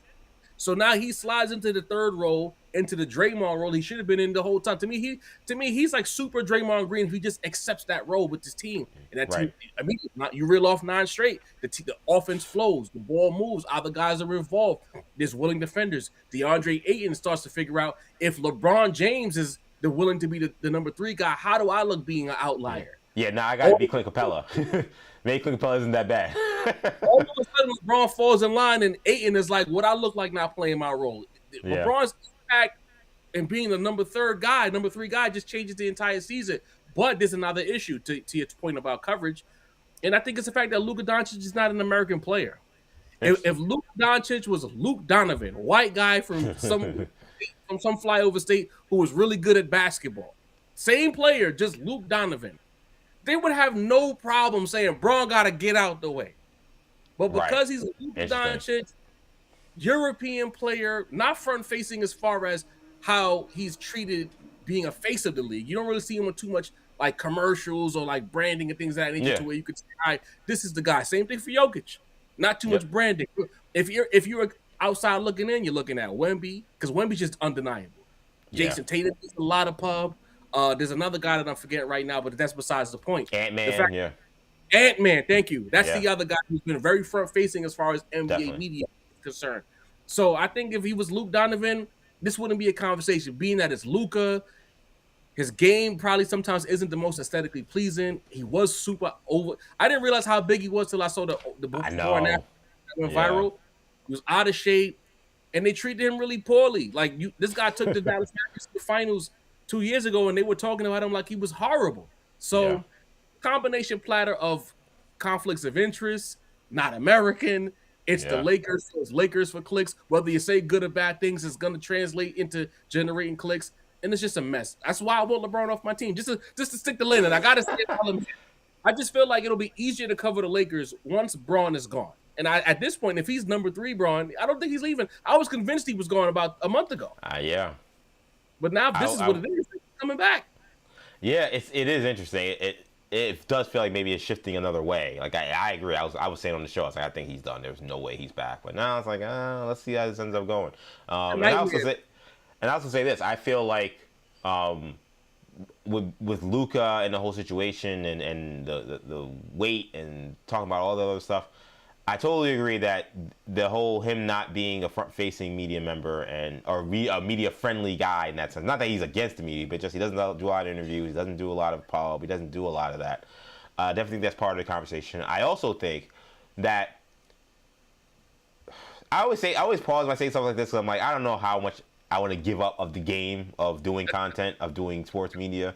But I also always say I like this to be the most authentic version of my show. So I'll just say what I think it is.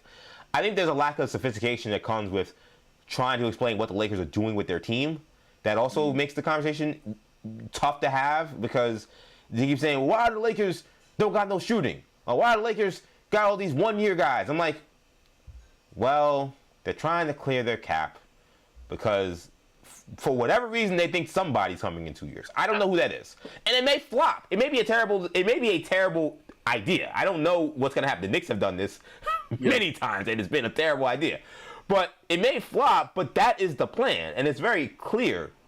But it's like they go on TV and they pretend like either some of them I think actually don't know, some of them I think are ignorant, but some of them I think also just pretend like that's not every conversation about the Laker construction has to come with, well, they're trying to get to the summer of 2027. And when nobody does that, I'm like, I don't even need to hear from you anymore, because you're not having a real conversation about why the Lakers are built the way they're built.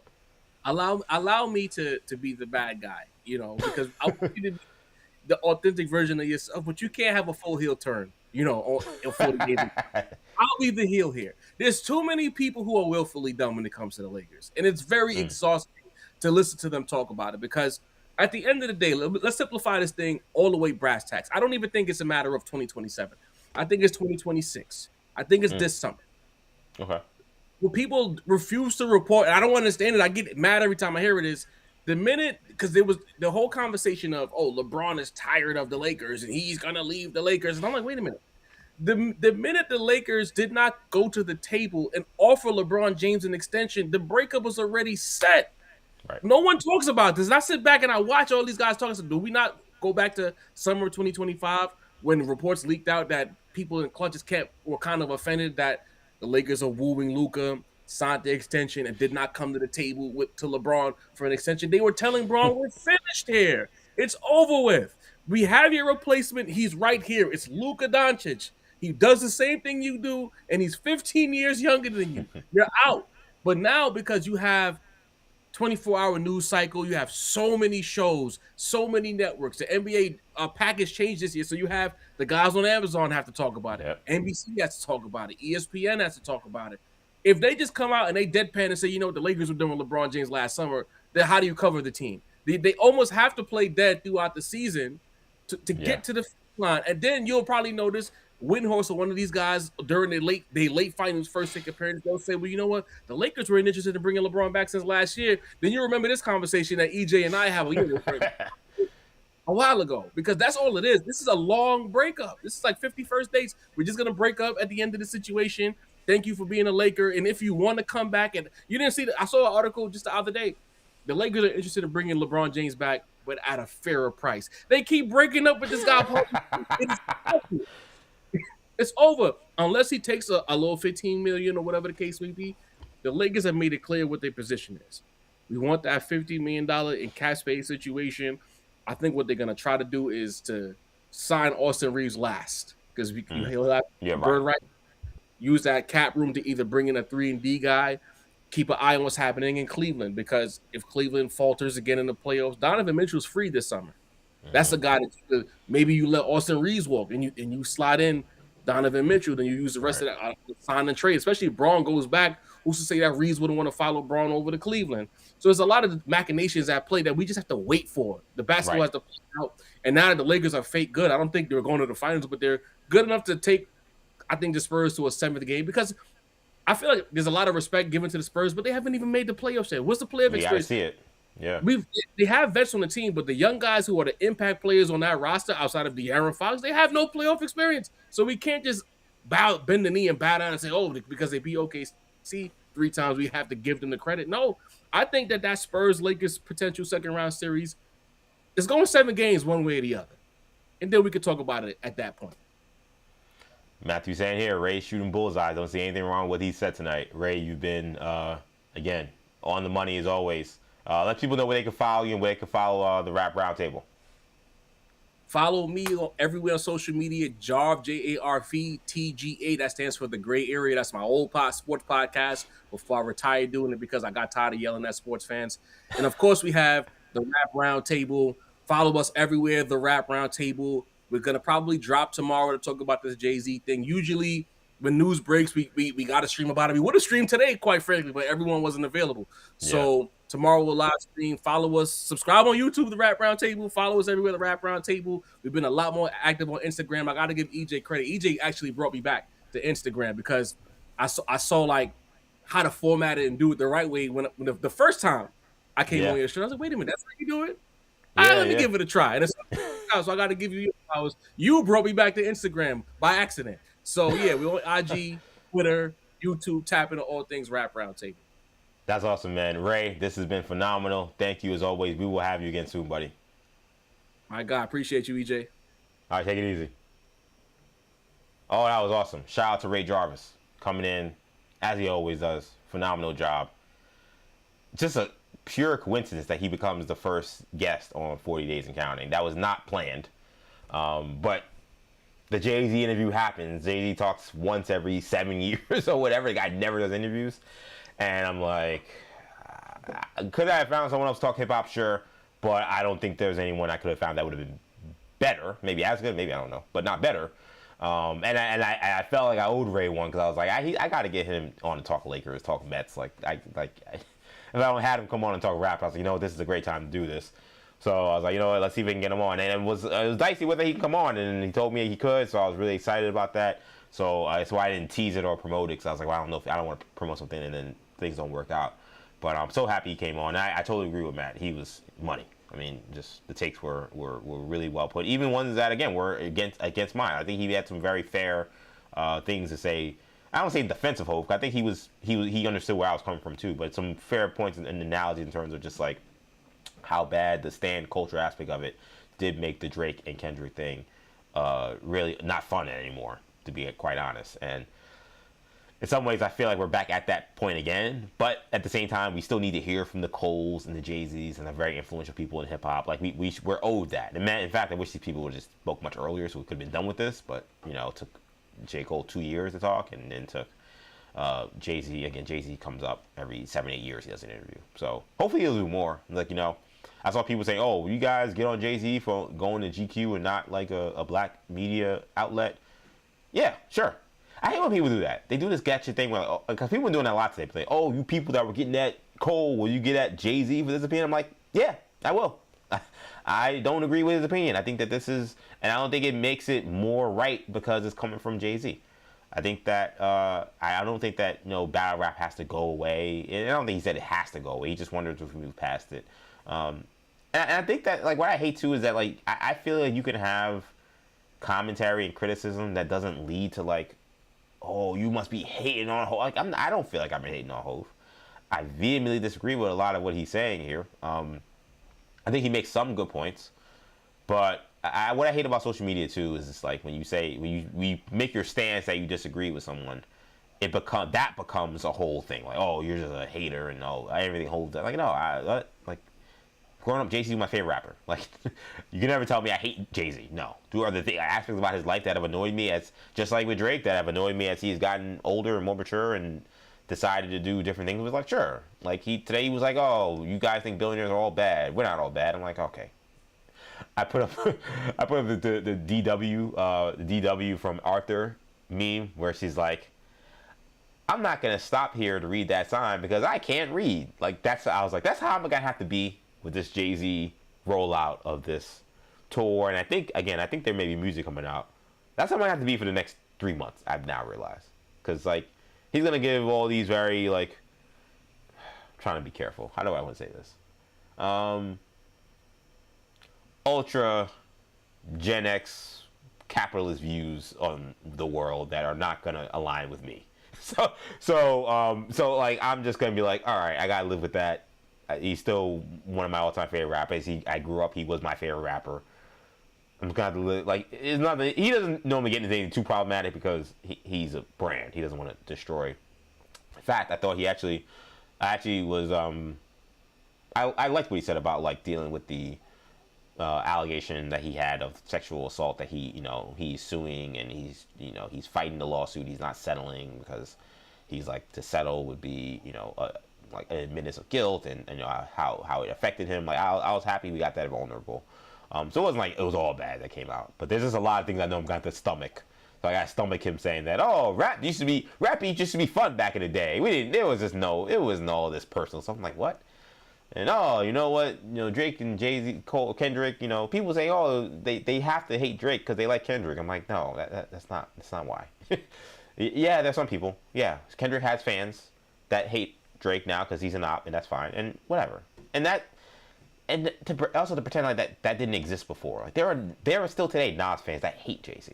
Like I've talked to them, so I know. Like I've seen them. I've been to Nas concerts where like they were chanting F Jay-Z well after they've already, passed all of that stuff. So like so he's acting like this all started with Drake, which I didn't understand. So it's great to have Ray come on, his perspective. He did a phenomenal job, as he always does. I had so much stuff on the show that there's no way I think we'll get to all of it, but I'll try to get to as much as I can. I do want to quickly talk about those flag football players, man. That was embarrassing. That event that happened over the weekend where Tom Brady grabbed a bunch of, Jalen Hurtses and Burrows, and there were some former guys too. Odell technically isn't a former player, but he kind of is. And Rob Gronkowski, I think, was out there. But he grabbed all these people, said, "Oh, let's go play the official, I guess what is the official Team USA flag football team." It's not in terms of like the Olympic team hasn't been named yet, but this is the team that competes in international competition and competes in local competitions. Let's play against them in a little expedition. And to quote what's the name? Apollo Creed's manager or trainer in Rocky 1. Sorry. To quote them in Rocky 4. This is supposed to be an exhibition. Don't they know this? Tom Brady's yelling, don't they know this is supposed to be an exhibition? Because they got belt to ass from these.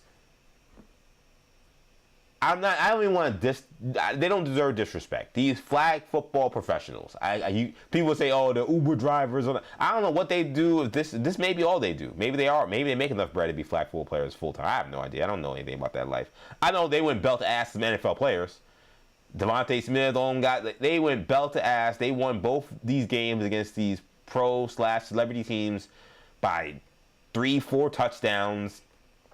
And I secretly think the NFL is thrilled that this happened. I think they love that this happened. I think they're like, whew, big sigh of relief. Because now, I know maybe some people didn't catch everyone, but this story got kind of viral. If you were on social media, people were talking about this.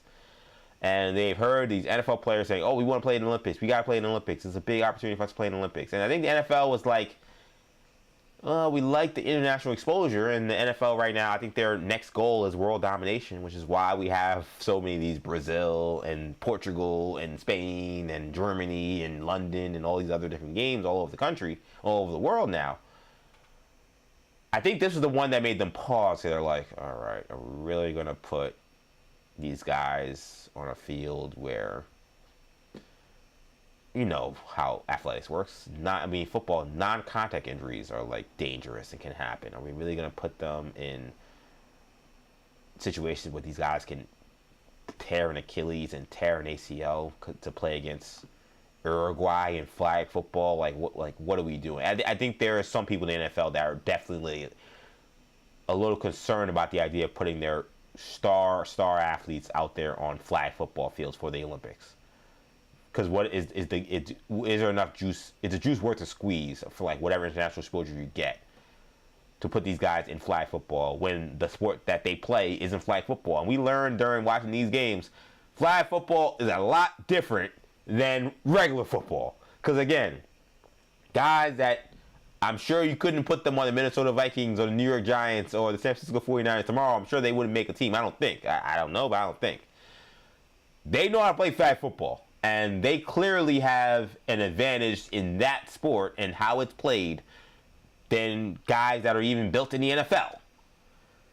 I saw people, and I got Matthew here, and I'll say it here, like, Joe Burrow is taking hurdles and doing things, and it's like, whoa. I'm a Bengals fan, it's like, whoa, what are you doing, man? Like, this is a guy who already gets hurt a lot, and you want that guy in bubble wrap. I think the NFL saw those guys get curb stomped by some professional flag football players. And they said, well, this could be used as our excuse to be like, you guys aren't good enough to play in the Olympics. I'm sorry.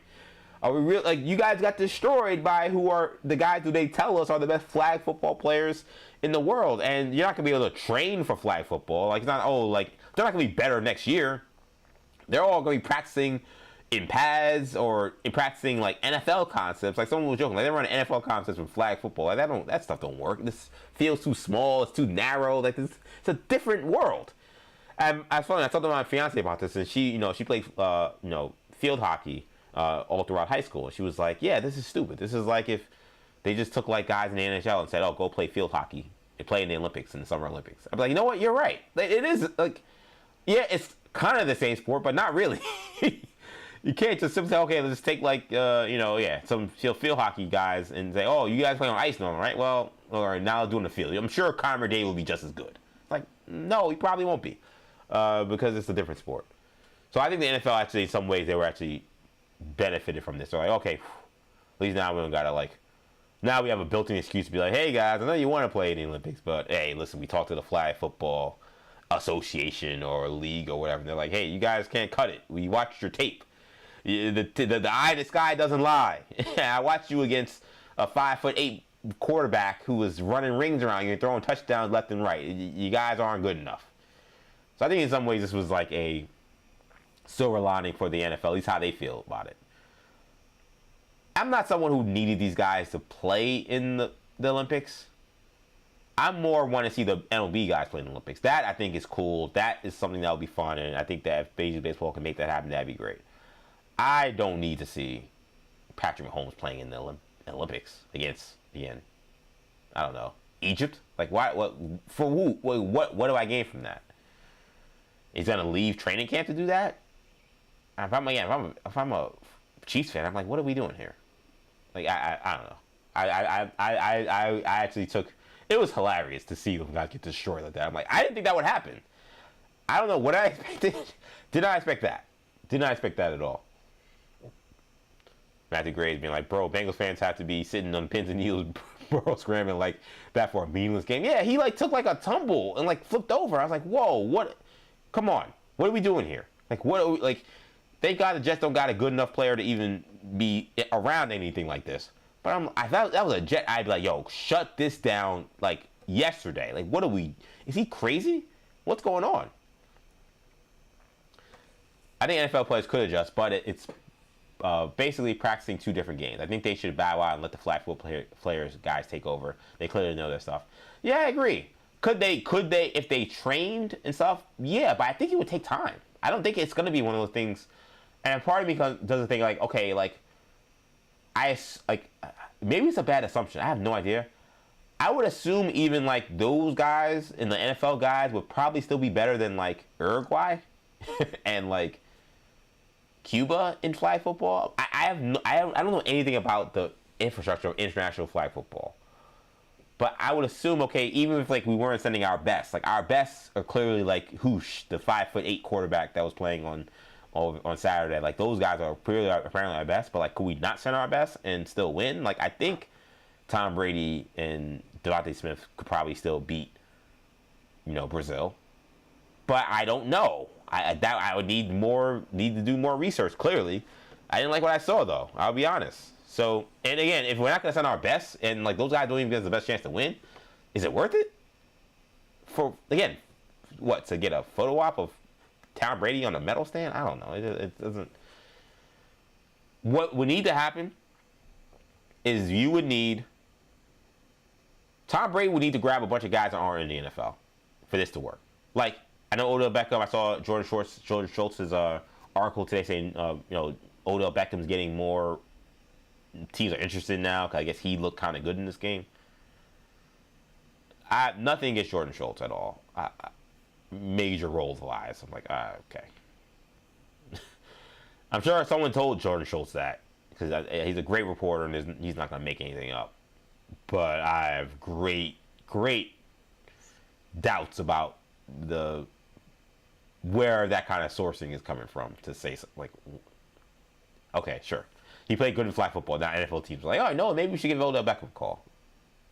Okay, sure.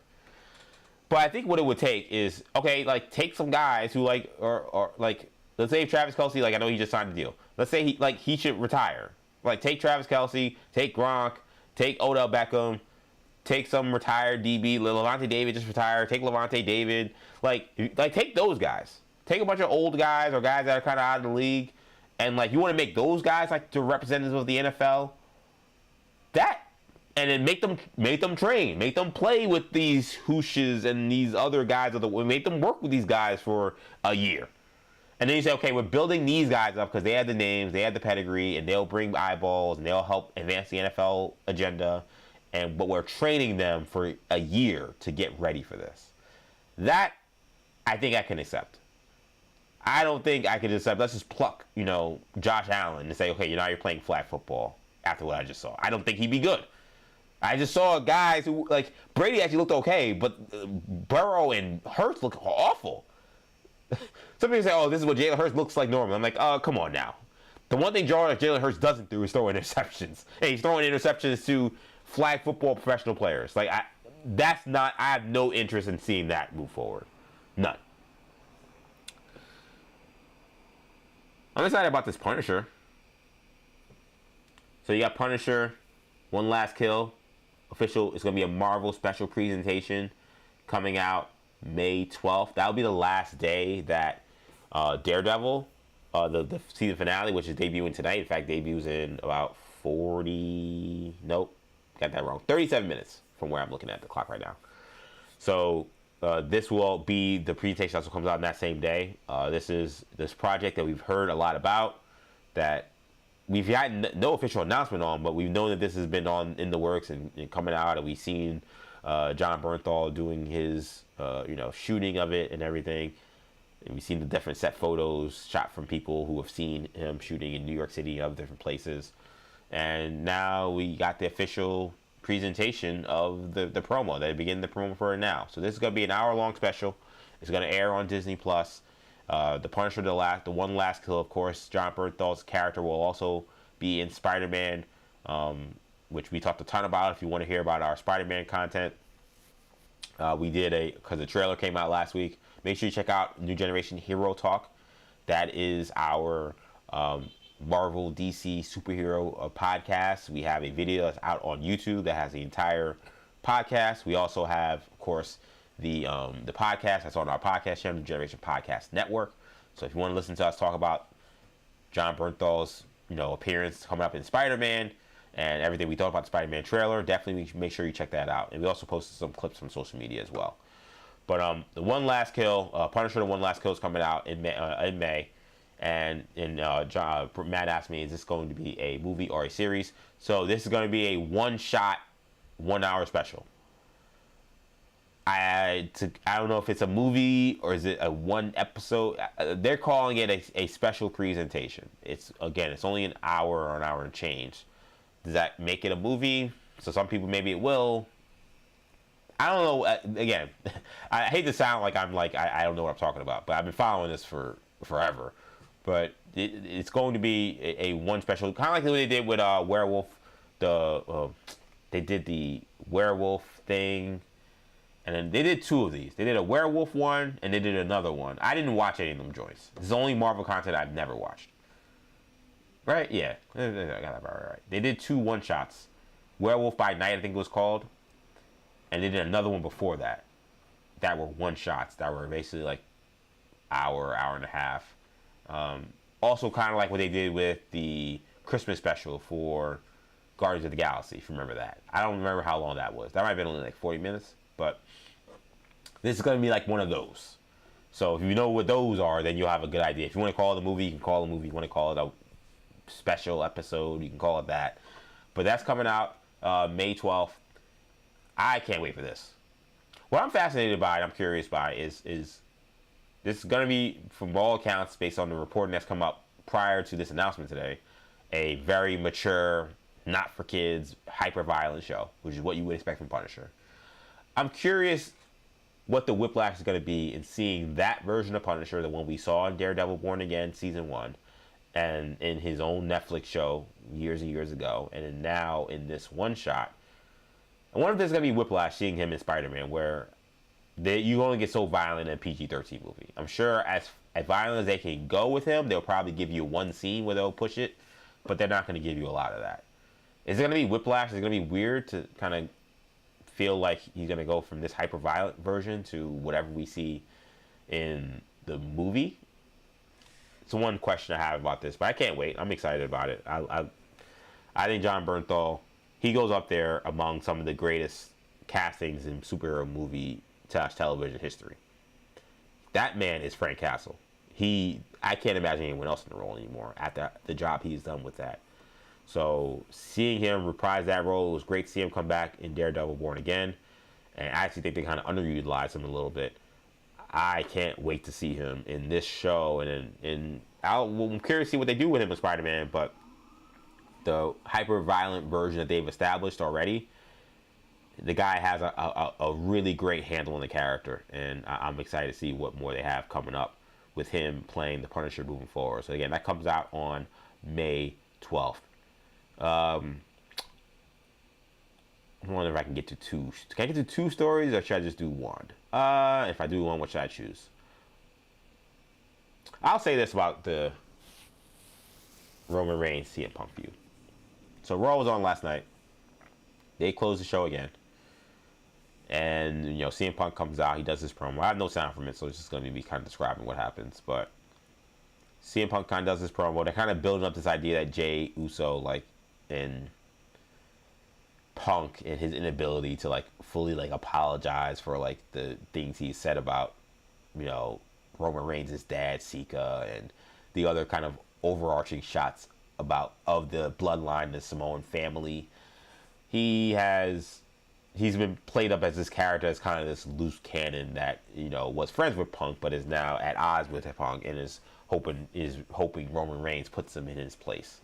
And Jimmy, his brother, has kind of been put as this, trying to be the voice of reason, but also understands that, because of the dangerous game Punk is playing with poking the bear of the bloodline, that there's only so much he can control, which could encounter issues with not just Jey Uso, but of course Roman Reigns and anybody else.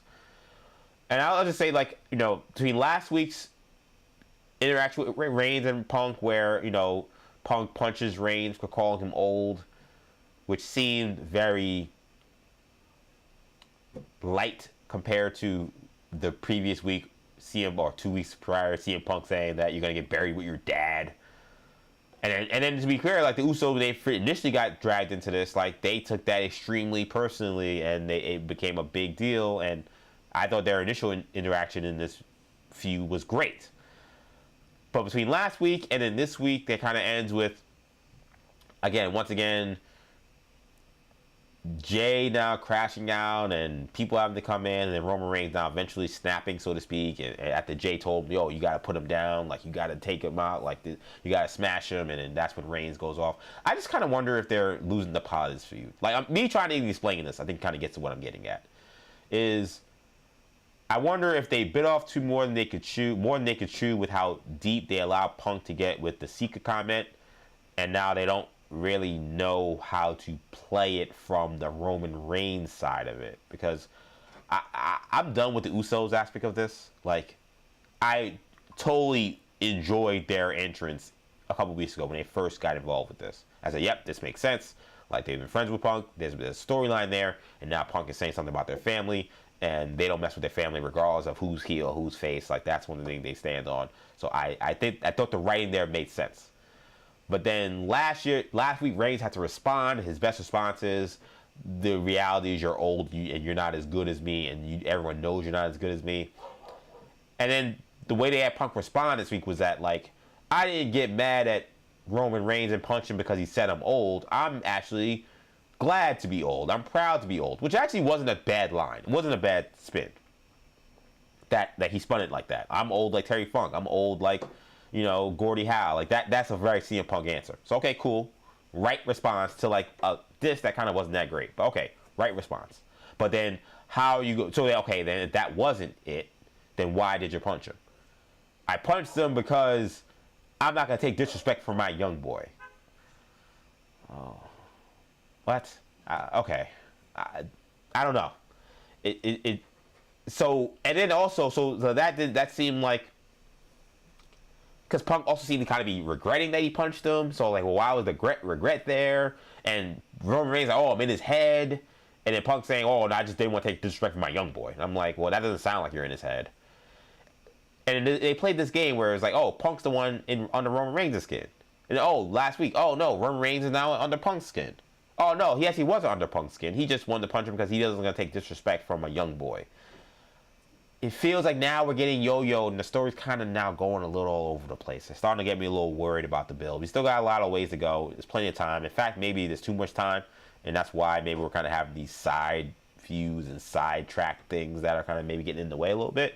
They have a big show next week at MSG, so that's going to be another huge spot. I'm sure they're going to want to really ratchet this up in a major way.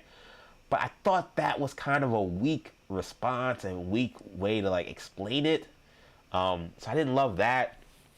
Also didn't love, again, the Usos back involved with this. I'm like, okay, I'm done with you guys. I don't care that Jey Uso is a crash out and wants to, now he's mad at CM Punk. That was good when you did it. Now I don't need him to continue to be involved with this.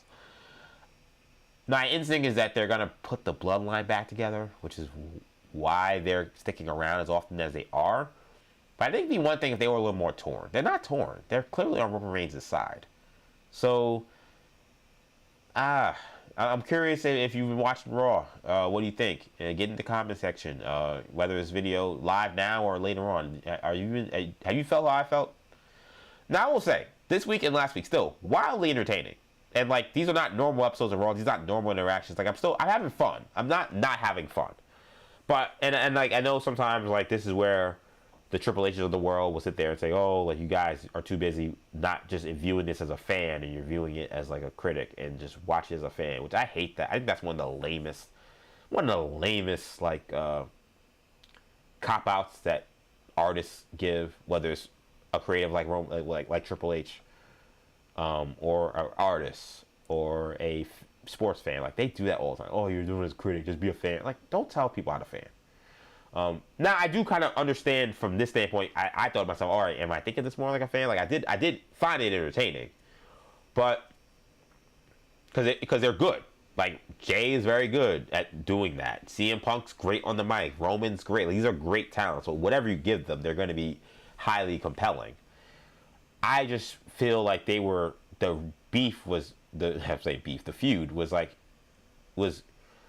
being built on a way where I was like, man, this may end up being one of the greater WrestleMania feuds, maybe ever, for a main event. It's not that I still can't get there. I still think it can get there. I just thought these last 2 weeks, it felt like a little bit of like a backtrack and a sidestep from where they were going. And it makes me wonder kind of what happened. Was it always supposed to go this way? Or are they, like, again, I would argue, are they having trouble with Punk getting as in the mud as he got with the Sika comment and not knowing how to play off of that? Is Punk not willing to allow Reigns to say certain things about him? Or do they feel like, you know what, that was in poor taste, we don't want to go there anymore? It just feels like there's been a shift and now they're trying to find their footing again. I'm like, man, just go 100 miles an hour. You're going the right way. Like, okay, feeling may get hurt or whatever, but I'd rather just keep going where you were going than whatever this has become. This is my personal quick take on it, man. I think I'm gonna leave the Bachelorette away. Bachelorette got canceled. It was a shame they ever hired old girl. And I warned on the Maggie and Perloff show. I warned that she should have never been hired. Taylor Frankie Paul. It got canceled because a domestic violence video of her was revealed from 2023. She's facing new allegations of domestic violence, which is why all this is coming up anyway, which is getting a little bit lost in the sauce. There's new things that are coming up that's not related to the video that was posted, but the video then leaked of what happened, at least some of what happened between her and the father of her kid, and it's very disturbing. If you're trigger warning, if you try to find it, just know that it is disturbing. She's throwing chairs at this guy. The chair hits one of the kids. It's not a good video at all. It's a terrible look.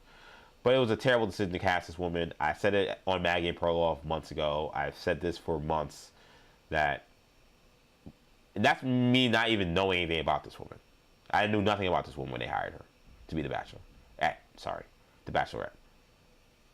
But like, so I hate the fact that they were trying to bring a different franchise in for me to understand the backstory of who this person was. That alone was stupid to me. But then not only that, because I don't care about Secret Lives of Mormon Wives. I have zero interest in ever watching that show. I will never watch that show. I don't care. And I'm not someone who hates reality TV, but that corner of reality TV, that like oh, we're just kind of rich and we just kind of hang out. That kind of thing, I don't really like. I don't really watch those kind of shows very often. Very few of those shows crack through for me. Like, I'll sit down and watch Summer House, Martha's Vineyard. If Andrea's, if she's watching, I don't really watch Housewives of Potomac, Real Housewives of Potomac, but if she's watching, I'll sit down and hang out with her and watch it. I follow it long enough to know who all the people are. But otherwise, that whole, hey, we're just rich and famous, we just do stuff, I don't really care about those shows. So this show never would have gotten the time of day for me. So the fact that I'm someone who's a loyal Bachelor Nation person, you're making me watch a show I have no interest in. And then the person you picked from that show has all these issues. They deserve whatever they get. So the show's been the season's been canceled. It was supposed to debut on Sunday. I don't know what the future of the show is. The franchise, I think, is in a lot of trouble. That's just my drive-by on that. But you know, I'm sad for her, obviously that child that's involved. I hope that child gets whatever help and support that they need. But shame on ABC for ever hiring her. Like, you were so ready to just get into the mud of trying to find someone that brought you clicks and views, that you took someone who was so toxic, and now you don't even have a season to show. Now you don't have any content. I mean, just a disastrous decision by The Bachelor, one that could end up ending the franchise. That's gonna do it, man. Oh, this was fun. This was fun. First episode of 40 Days and Counting. Really appreciate you guys checking this one out. Like with 40 Days and 40 Nights, episode gets podcasted on the podcast channel New Generation Podcast Network. So if you missed this episode, or you want to watch some of it, or you want to listen to it again but you don't want to watch it, you can always go to our audio channel, our audio podcast channel, search New Generation Podcast Network wherever you get your podcasts, to catch 40 Days and 40 Nights. Oh, excuse me, 40 Days and, well, you catch it there, but now 40 Days and Counting. I'm sure there'll be plenty of times where I screw that up and try to be good about it. That's the only time I did today. 40 Days and Counting. You can catch on New Generation Podcast Network. Of course, you can catch all episodes, obviously, on New Generation Media. Make sure you subscribe to the channel, New Generation Media. And you guys know the deal by now. But if you don't, make sure you give us a like in the like button. Give us a like. Hit the like button. That helps us a ton. You can comment in the comment section and say, hey, love this episode. Great job. Welcome back. It's been so much fun. Whatever you want to do, comment in the comment section. That helps us a ton. And subscribe to the channel, New Generation Media, also helps us out. Also, subscribe to the podcast channel as well. If you can subscribe to the podcast channel, New Generation Podcast Network, make sure you give us a 5-star review and leave a written review if you can. That also helps us a ton, whether it's Apple Podcasts, Spotify, SoundCloud, Stitcher, TuneIn, wherever you get your podcasts. Leave us a 5-star review and make sure you give a comment in the comment section.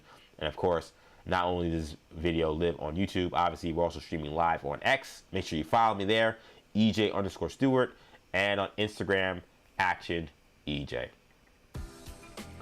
That's gonna do it. Same outro music. So this is 40 Days and Counting. There's no night countdown or day countdown or anything like that. We're on every Tuesday, 6 p.m., Friday, 8 a.m. So if you're part of the morning crew who watched the morning episodes of New Generation Media's 40 Days and 40 Nights, 40 Days and Counting, you get a little bit of that flair. Tuesdays, 6 p.m., Friday, next episode will be 8 a.m. So thank you guys so much for checking me out. I'm EJ Stewart. Catch you guys on Friday.